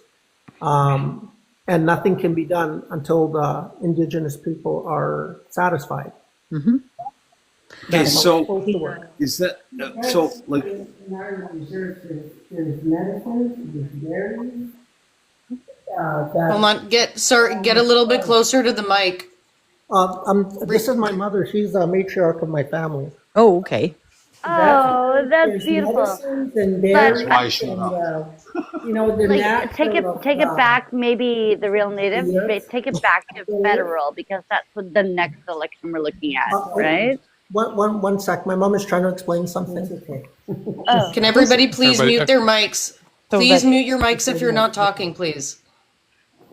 Well, I'm the elder of the community here. It was The berries and medicines, you were saying. about why we don't want the Yeah. land disturbed. Yeah. And it all depends too if there's, graves from way, way back. Got to be very careful of that. And we cherish the natural, especially berries and the medicines. So a person would have to really talk to the First Nations before they think of drilling on the First Nations land, if that's what we're talking about here. I don't know. if I'm on the right track. Yes, I understand what you're saying because having been in Northern Ontario, I mean, people don't understand that De Beers, before they ever even opened their mine in way North Ontario, right? They consulted directly, not with just the Ontario government, but they specifically consulted with the 9 Indigenous communities that surround that mill, right? Like they do. And it took a long time, but they did that. You know, what the difference is, at least they did that under a Liberal and a Wynne government who allowed them to go and do that, right? I don't foresee Ford being able to, or I just don't think he would. I mean, the Ring of Fire is a great example. Right? You think about it, it really is. It truly is one of the largest deposits in North America. I mean, who's the biggest supplier of stainless steel in the world? It's South America and South Africa, right? This is bigger than those deposits. But because they would not get together with the communities that it affects with, right? Like to build a year-round road, which would make sense and serve many First Nations community, nobody wanted to make that investment. And then Harper and Wynne were just literally, it was a pissing match between the two of them for 10 years. Cliffs Natural Resources, who bought up all of the deposit, right, walked away because they could not get people to come together and could not understand the necessity of the consultation with the First Nations and Indigenous. How much money they spend for that consultation? Say that again? How much money they spend to do that consultation? Well, I think it worked out over the 10 years. It was close to $1.9 billion. Yes. But here's the problem with that, because it was government change. It wasn't the First Nations people. No. I understand the First Nations lost on this one. Like legitimately, I'm not, listen, I'm a conservative. Potato Head in Ontario annoys me. Like, legitimately, he annoys me. Okay, so like when the Ring of Fire, the Indigenous communities, which is not my priority when it comes to trade, would absolutely do well if they did trade properly and controlled what happened to agreements when it came to provincial trade in that area. Like they would do very well, and they can control it. And I'm annoyed that the Ring of Fire, since what we knew about the Ring of Fire, in the 80s? They did. And it's still not open to help those communities up in that area. No. Like it's. And because why? Because there was a company that didn't want to spend $1.3 billion on a year-round road that would serve not just that company, but those 9 communities, right? Yeah, but the problem is that the Wynne government. It's a small investment. It's a $60 billion deposit. Yeah, right. But the Wynne government was all high-powered on wind and solar at that point in time, and wouldn't allow them to do it. So but it wasn't Wynne stopping. It was Harper. Okay, so like, listen, I blame every government for the last exactly. But that's where we see these politics get in the way. I think they all suck. So like it's the Ring of Fire would so improve Ontario. And it would improve the lives of many First Nations communities, and we wouldn't, and please don't get me wrong, but the reality is part of the reason they're having such struggles in such northern isolated communities is because nobody's making the investments that they need. Because we have governments fighting each other, right? The only reason Harper didn't want that year-round road, because then the oil and gas industry would have to compete. Well, see, I've been screaming for that's always what's. Sorry. And his butter. I'm sorry, but his. Can we let the real native talk? Sorry, can we just? I want to hear what he has to say. And that's constantly the problem with conservatives is. They want oil and gas always to thrive and to be at the forefront. And I honestly think it's because, I could be wrong, but I honestly think there's kickbacks happening there, with the oil companies. I'm sorry, say that again, the last part. I said I honestly believe that there's kickbacks happening there with the corporations, the oil companies, I can't because deny. I mean they're always pushing oil and gas, oil and gas, oil and gas.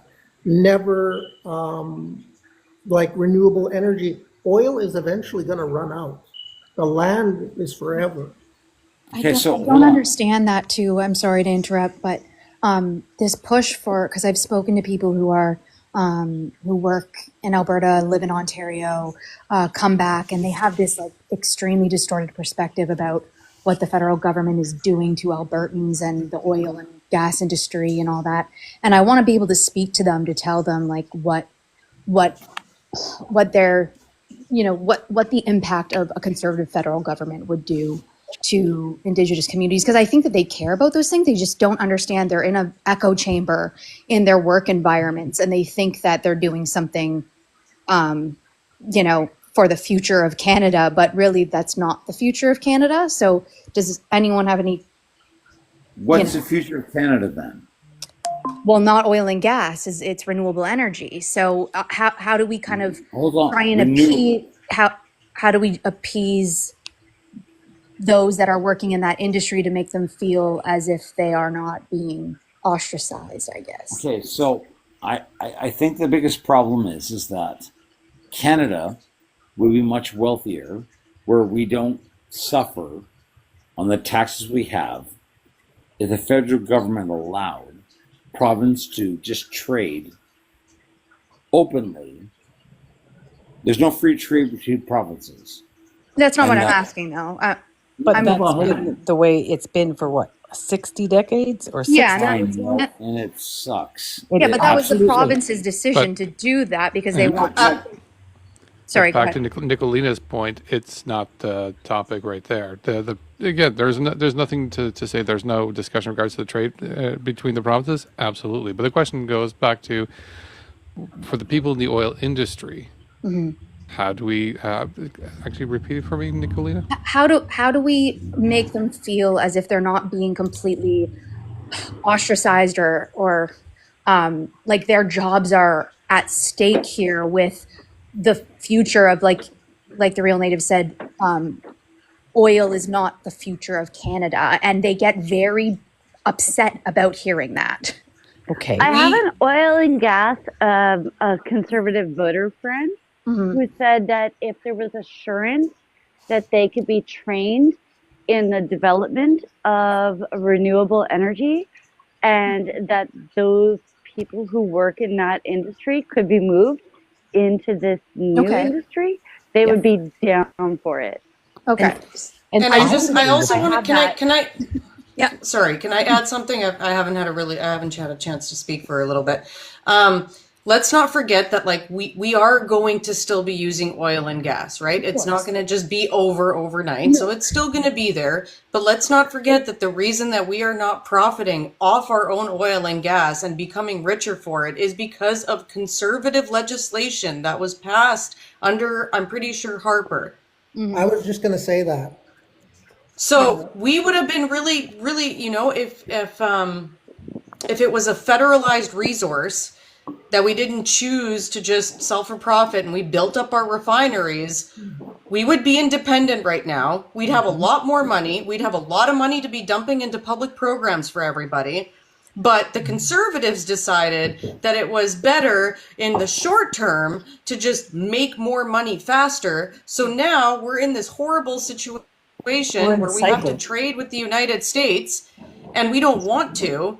And when it comes to the interprovincial trade, yes, that's something that I think most parties are actually looking at right now, because we know that with the threat of having to become more independent from the United States, we are probably going to open up more trade barriers. But again, premiers have to be on board.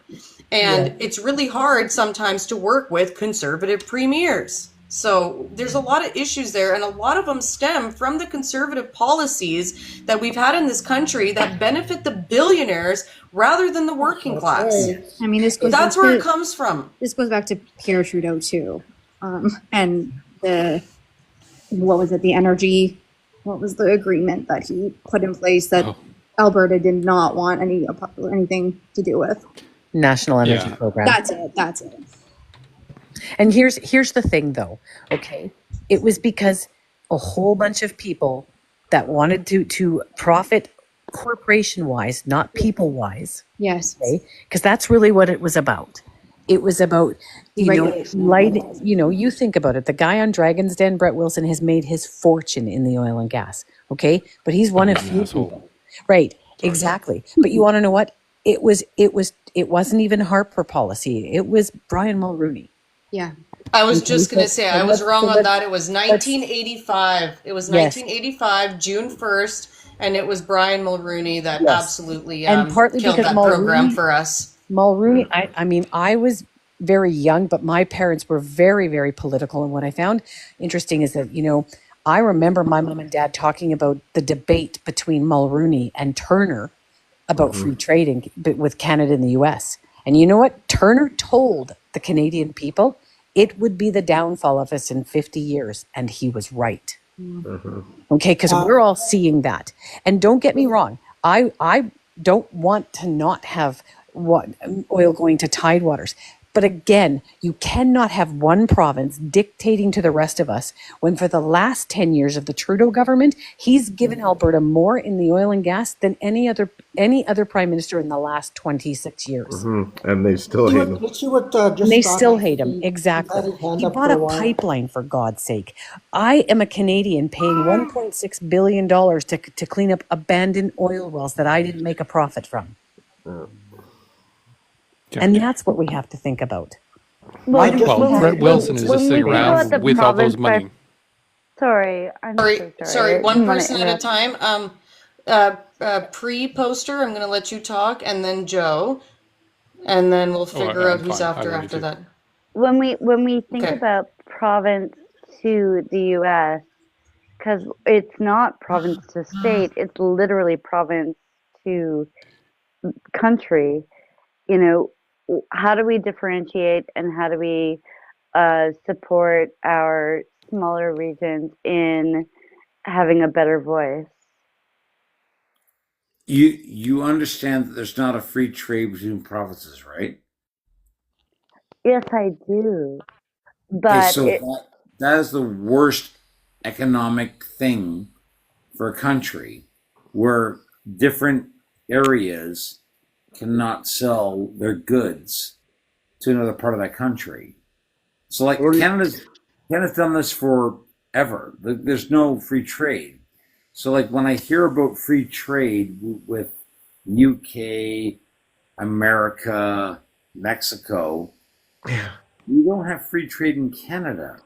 No, I wanted to clarify upon a point that was raised earlier in the conversation that was regarding provincial jurisdiction, a provincial kind of power when they're talking to the U.S. That was what I wanted to clarify. Okay, so when it comes to Indigenous areas, that's really complicated. Oh yes, very much so. Very complicated. Before anybody in the comments or listening in the hallway gets preposterous, I think she found out in the live we were in that about 2 to 5% of natural resources revenue already is used to fund reserves. Doesn't come from the taxpayers. There's also the King's Bursary that is also used for to fund infrastructure and things on reserves. If you ask me if things were done right and the Indigenous were included in every consultation when it came to O&G, it should be more like 15%. Hold on. Like, let me throw a little shard in that conversation, because there's multiple reses that are doing well where they find a loophole.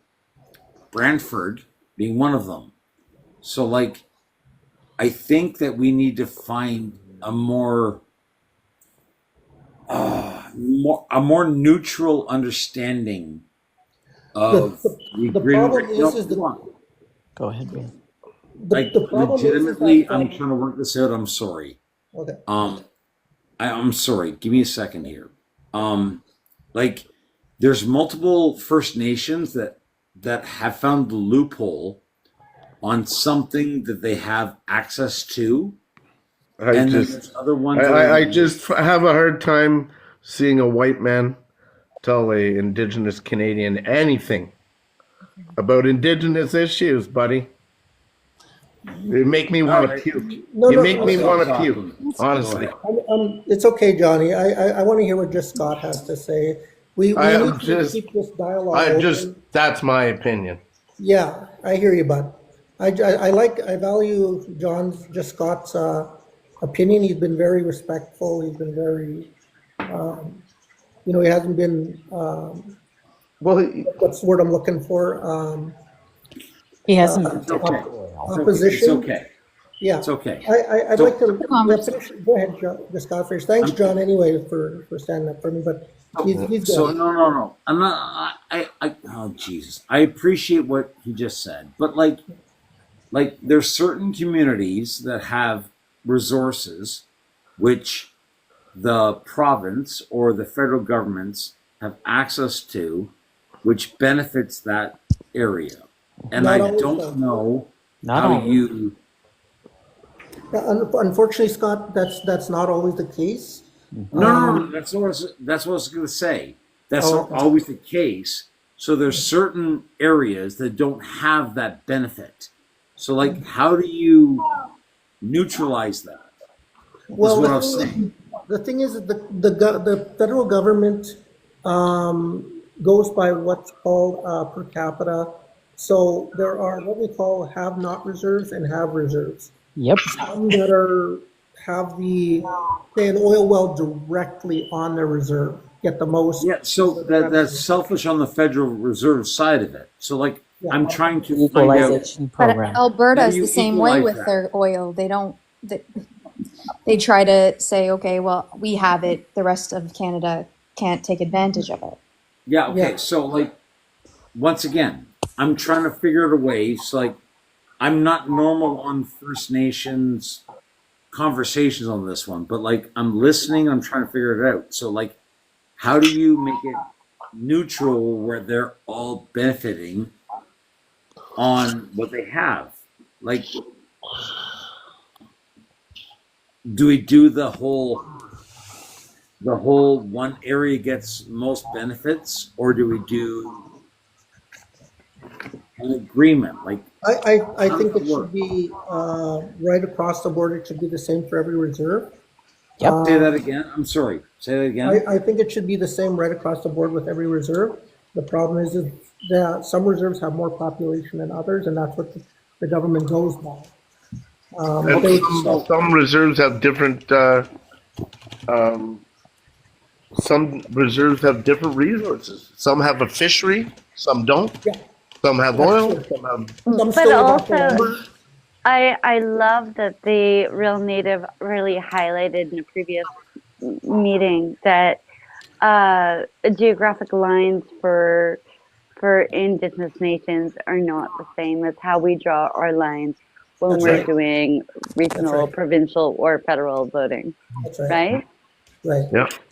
Yeah. No, it's not the same. We're strictly federal. It's like if you step onto a reserve and you're in, say, in Ontario. Well, you just stepped out of Ontario and into, the Iroquois First Nation,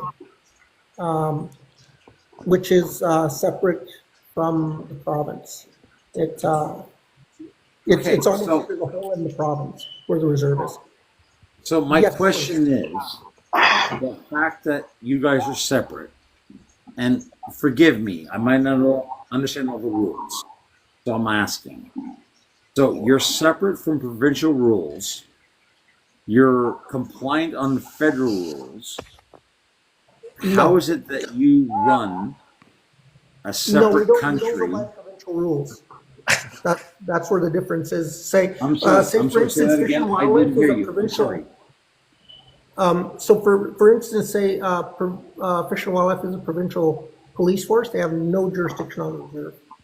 Well, They're not even I was allowed on the beside reserve. Brantford. I know that. Mhm. Yeah, and the provincial peace officers in Alberta, they're not allowed on any reserve. Yeah. Okay, so Because that's a strictly federal jurisdiction and resides within the Chief and Council of said reserve. so I guess I think you understand that I think that you guys in your territorial property should own the rights of your natural resources and everything. The federal hold on, I know the federal government does not give that to you. I'm just stating. I think that you guys should have the rights and ownership of that. I know the federal government does give it to you. Okay? But by giving you that right, what do you give back? By giving that right, what do we give back? Yeah, so like honestly, okay, the federal government is screwing you. That was such a rude question. Oh my God. No, it's not. No, Well, honestly. I don't think he realizes it was rude. No, okay, I'm so not. so do you just asking Scott, do you own your home? Unfortunately, I do. I'm still getting Okay, screwed. okay, Yes. that's what we gave to you, the other side of the treaty. Okay, so hold on. Saskatchewan is now I don't know the name of the reservation. I apologize. I'm sorry for this ignorance.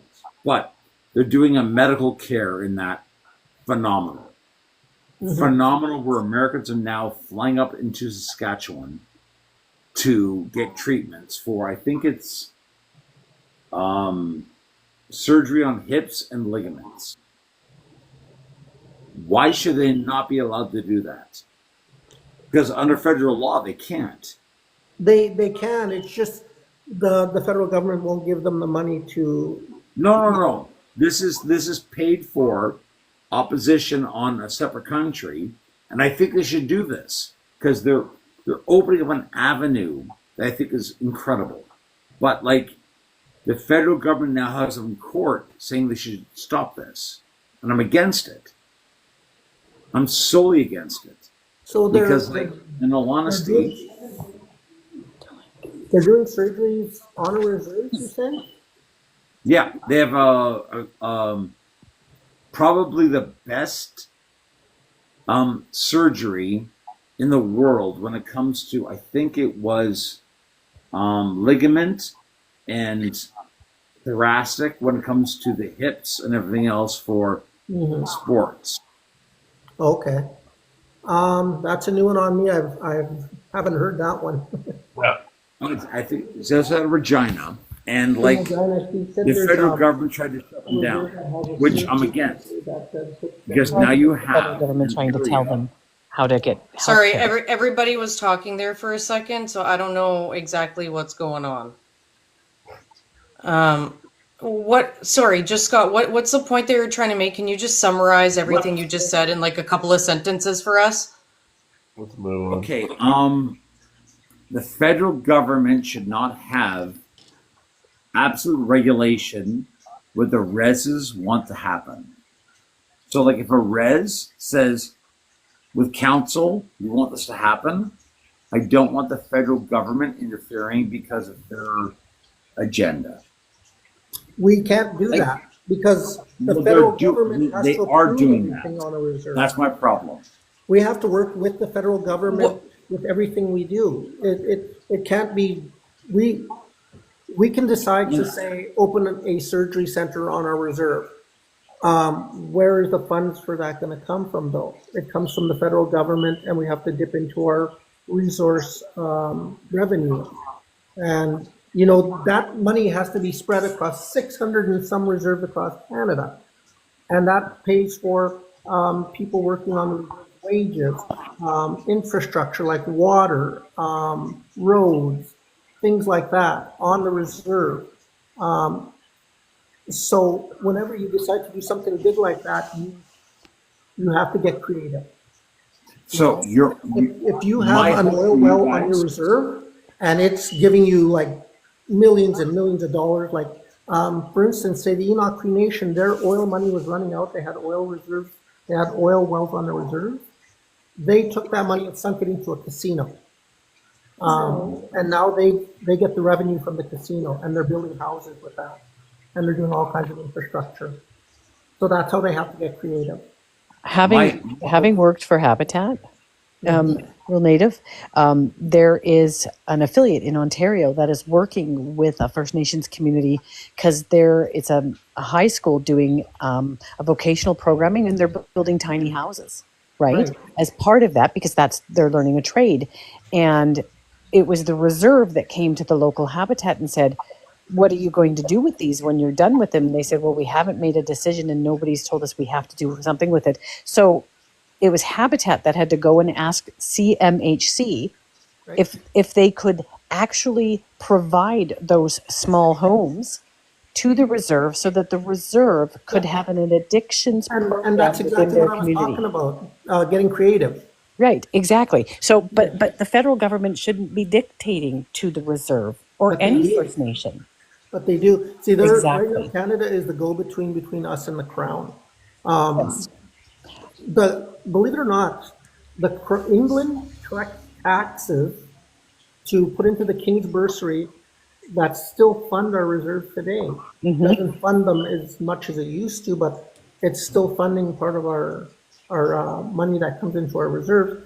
The rest we have to get creative. Sometimes we have to get in bed with an oil company and, hey, we'll let you drill here, but some of that money we want you to give to us, or we want to build, say, an arena or a school. And one more example I'll give you is I want you to really look at Hold on, sorry. We're getting close to the end here, to our end time. So I do want to be able to get through a lot of thoughts. We're probably going to go a couple minutes over. So we're just going to skip that example. Sorry. I promise we'll get it in another day. I'm still trying to figure out where this conversation is going and like what the issue was. I'm still not really getting it. Like you were talking about a healthcare center on a reserve and why it's not letting Americans come and get healthcare there. I'm so confused. He was talking about reason why is the federal government have so much control over reserve funding? Yeah, the funding that they Is get. where I think he was going with that. Why they can't actually do whatever they want, but it's because they require funding, and the federal government controls the funding they get. Yeah, like for instance, Danielle, all the housing on my reserve is all CMHC housing. And it's incredible because the reason I make that point is when we look at the government, when they invest in housing on education and stuff like that, so they give every province this amount for that child in a regular school in a city, okay? Right. But on a First Nations community, so if you're giving a child a $235 per child allotment as the government, why are they doing only half to First Nations communities? Exactly. I gotta go, guys. I'm helping my mother move into her house, and trucks are here. Okay. Well, thank you. Great discussion, guys. Thanks for having me. Thanks for being here. Good luck to you and your mother. Yes. Thank you. Care.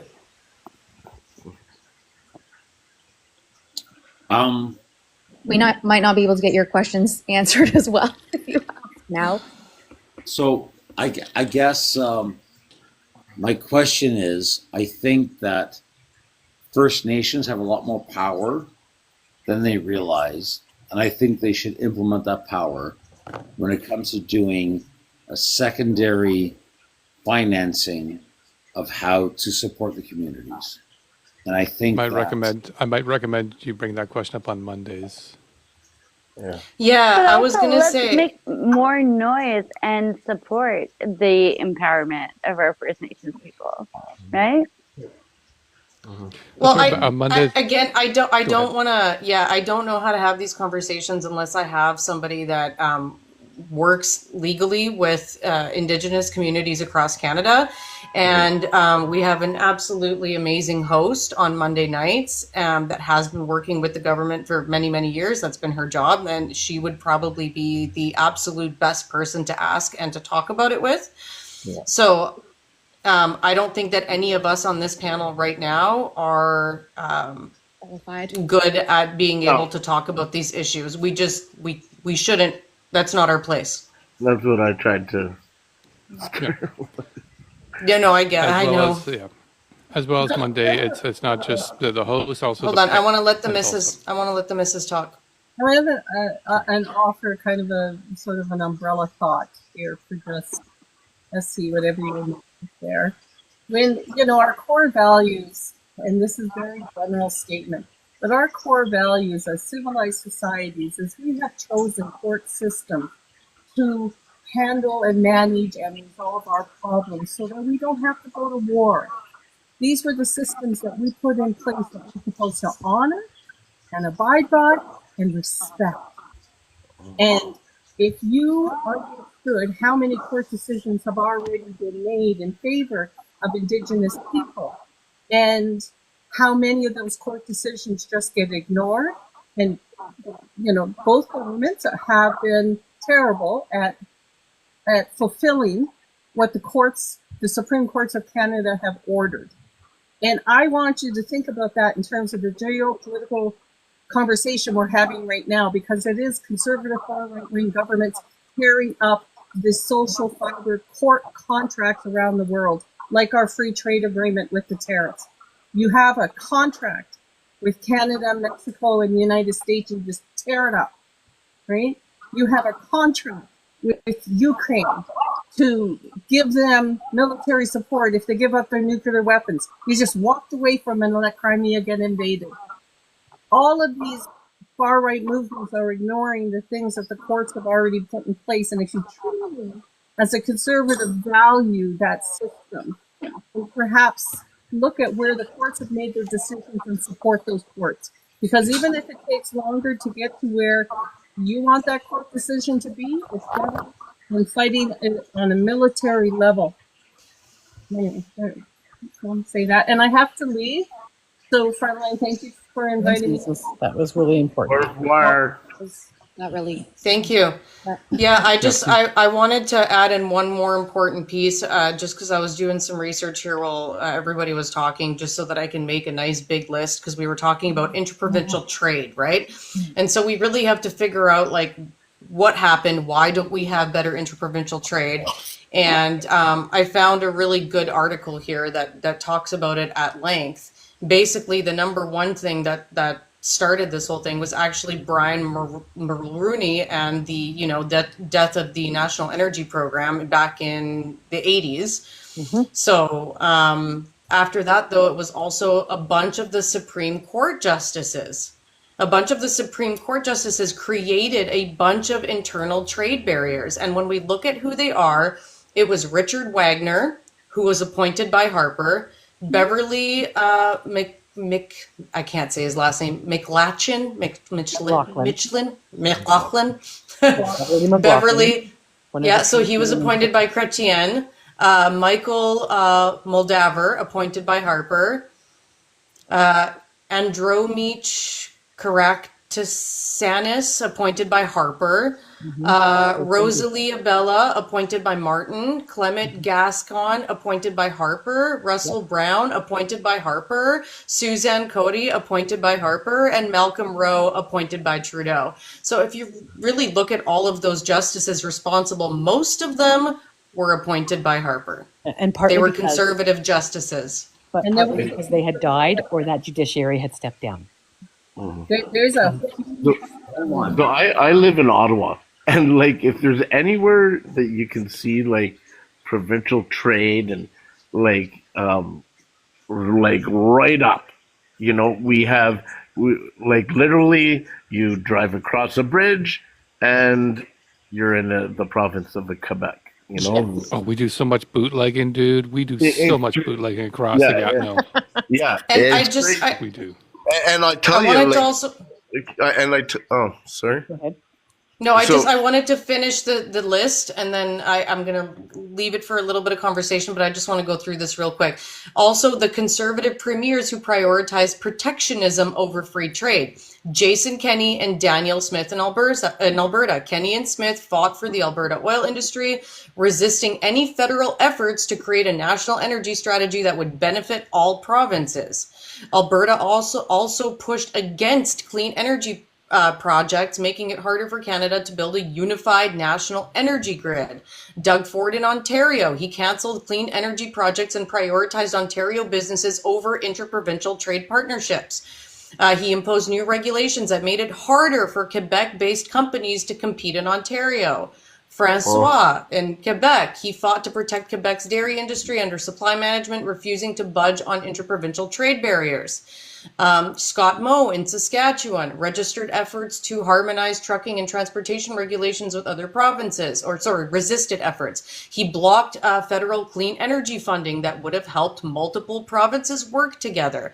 Then we also had industry lobbyists. We had the liquor control boards, the construction unions and business groups, and the Dairy Farmers of Canada. So when you look at all these sources, I know that a lot of conservatives say like, oh, it's all the Liberal government's fault that we don't have better interprovincial trade. It's not. It's not.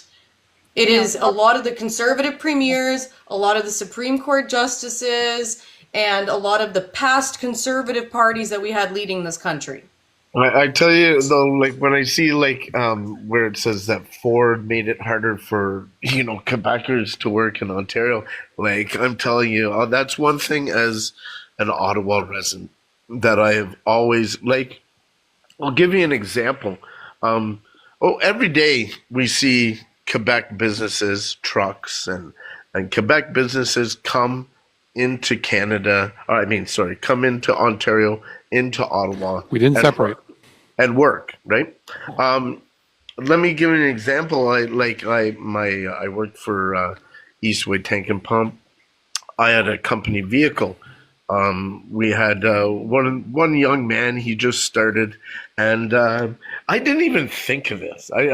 You're really, really being inefficient at getting to your problem statement, and I will switch into French when you get there. Sorry. Anyways, so he needed a ride home, so he lived across the bridge. So I drove him home. QPP officer pulled me over. He said, "What are you doing?" I'm like, "What do you mean? I'm driving this young man home." He goes, "You're driving a commercial vehicle from Ontario." He's like, I should fine you, and I'm like, I talked him out of it, but like saying that I didn't realize that you can't even drive an Ontario commercial vehicle in Quebec. You will get a fine. Quebec, it's not like that. Like a Quebecer can, a Quebec company can come and work and do whatever in Ontario. You can't go from Ontario into Quebec with a commercial vehicle. You get a fine. Cette plainte, c'est complètement fou, OK? Il n'y a rien. Il n'y a rien. I told you I would do it in French.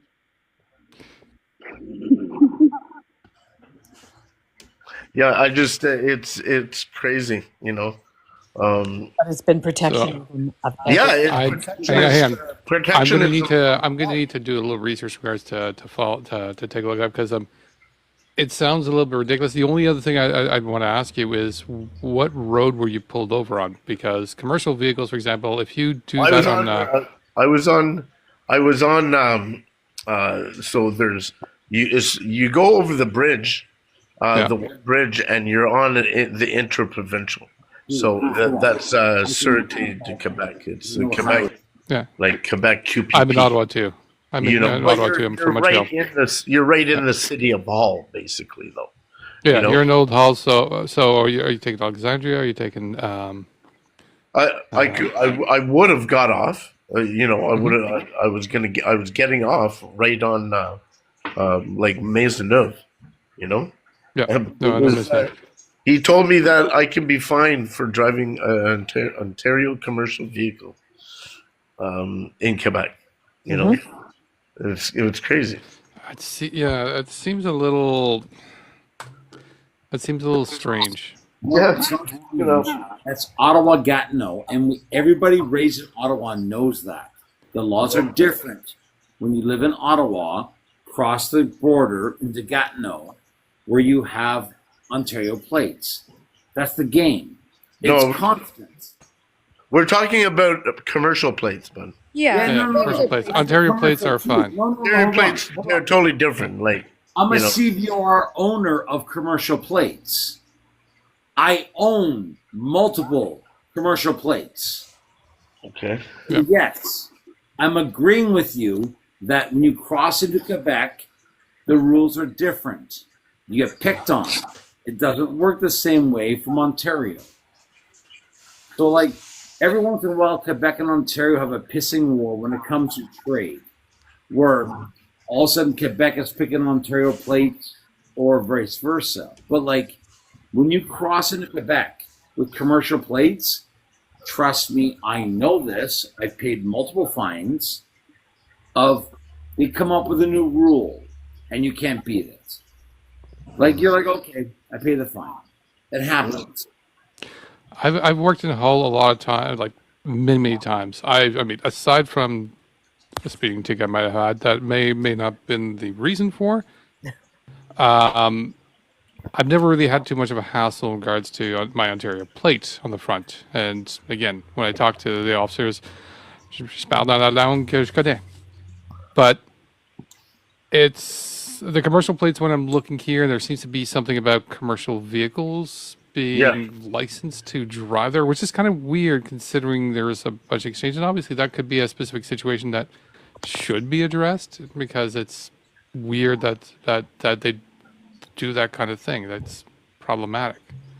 Okay, Another so a big problem I have now too is the way that the Quebec police target Ontario drivers for fines, and it never really bothered me until this past year, where OPP officers are known for it. Ontario actually did a deal with Quebec where so if you go to renew your license, if you have fines in Quebec, to renew your license in Ontario, you have to pay those fines in Quebec also off too.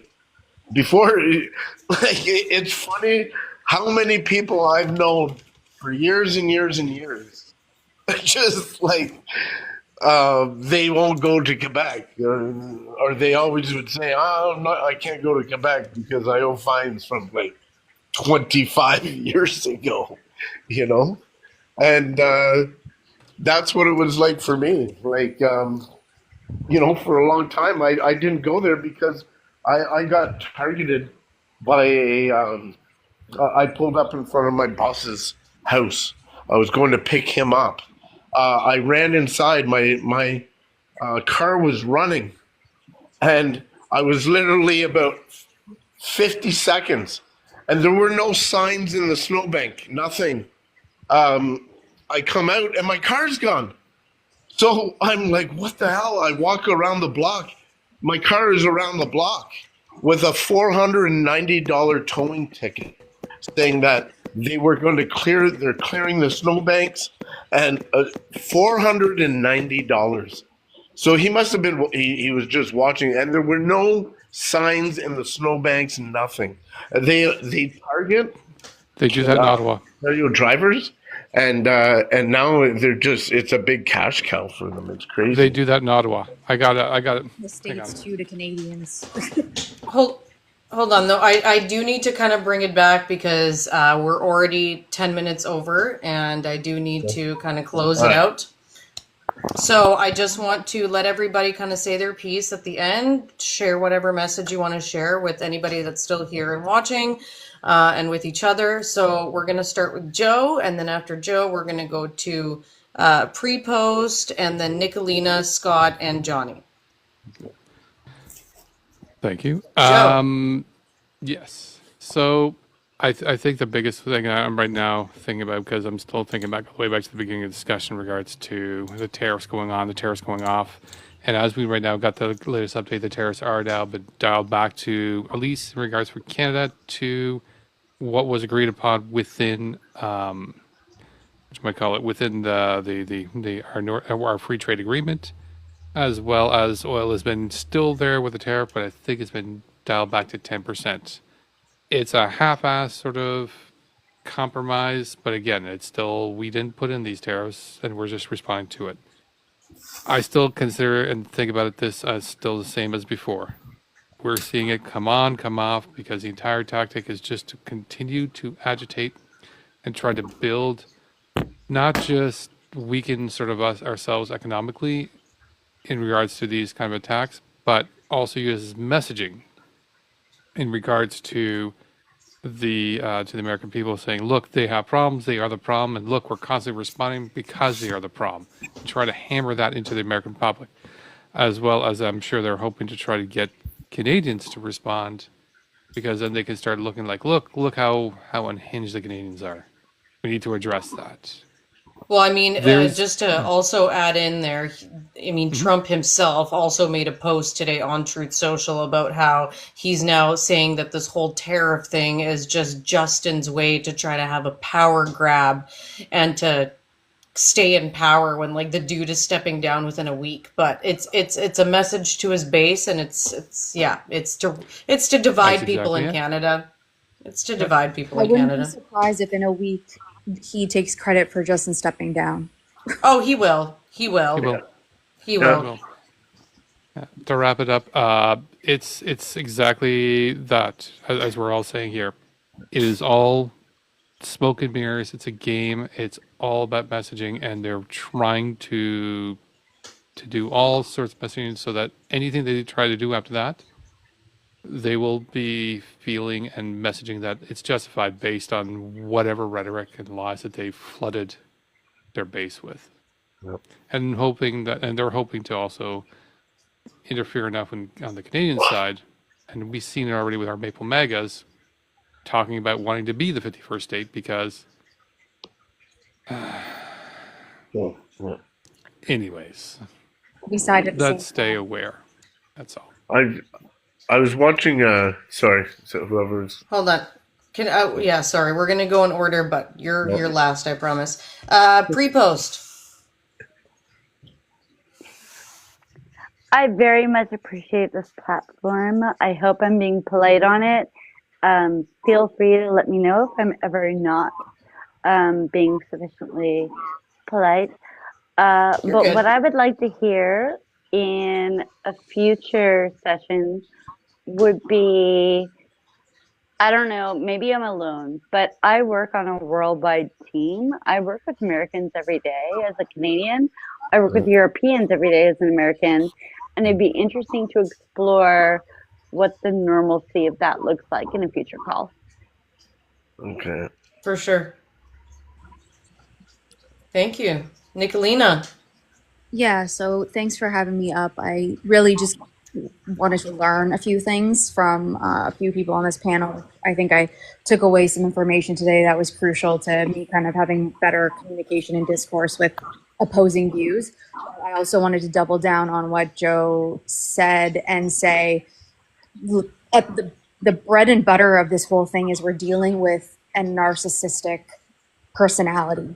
And the best way for us to kind of respond in future is to gray rock him and not show that we are scared, that we're, that I want to be diplomatic and I don't want to not respond at all, but I think we have to just take this very calm, serene approach to how we respond. And I see a lot of people talking and getting angry at Americans and getting angry. And that is exactly what he wants. He wants us to be angry at each other so that we eventually fight.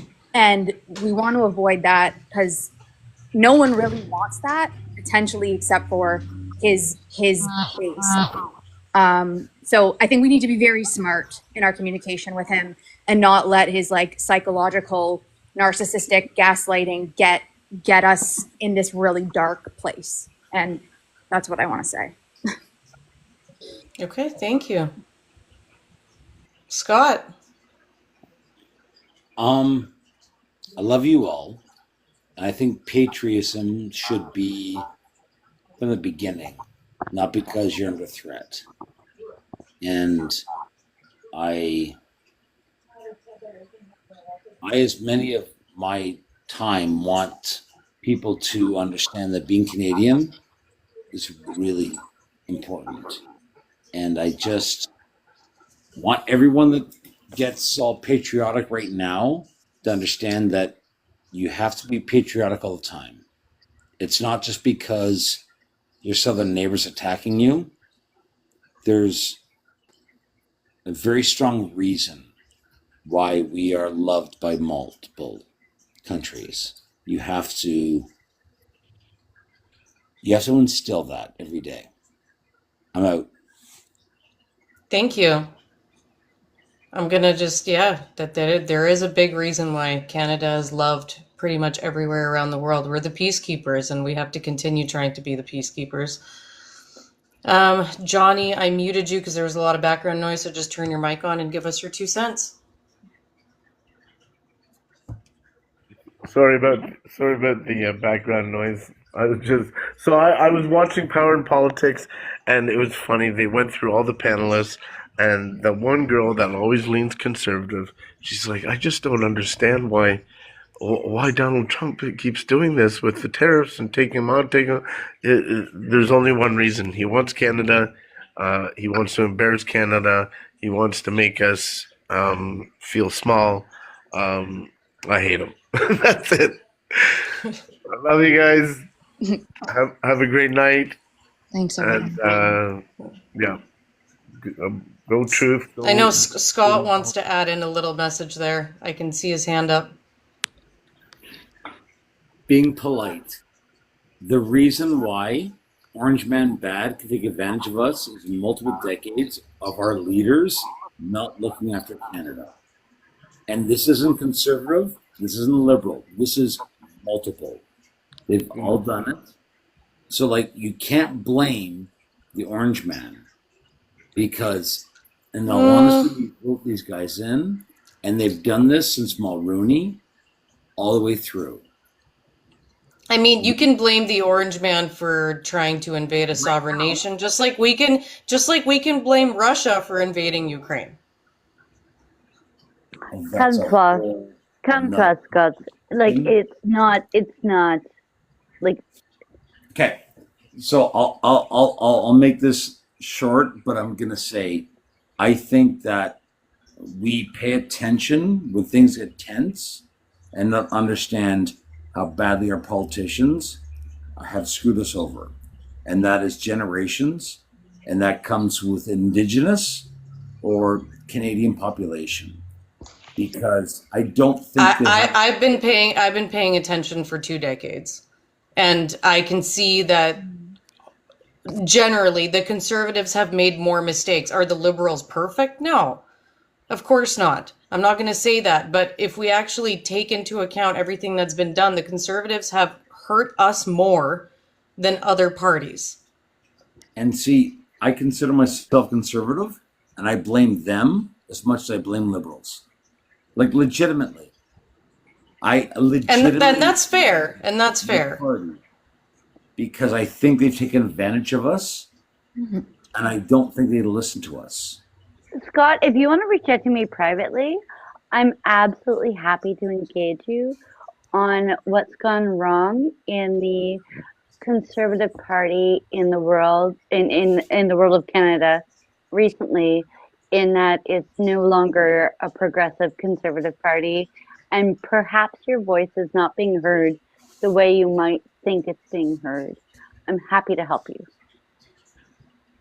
But I do want to say that I really appreciate, though, that you've been able to have a very nice discussion. And I think that's kind of the point that we're trying to make, is that a lot of conservatives these days can't get up on this panel and have a respectful, polite discussion. And you were able to. You were very nice. We could say that we have opposing views and we can be nice to each other and we can have a nice conversation, but that doesn't happen a lot with a lot of conservatives these days. If you don't have a conversation, then there's no point. Like, it's ridiculous. I agree. Yeah, like, I agree. Like, I honestly come to every conversation for objections to prove that I might be wrong, because I might be. Like, that's the only way to actually better yourself. So, like, and I really respect that. Honestly, I respect that about you a lot. So thank you. Thank you very much. Have a good night.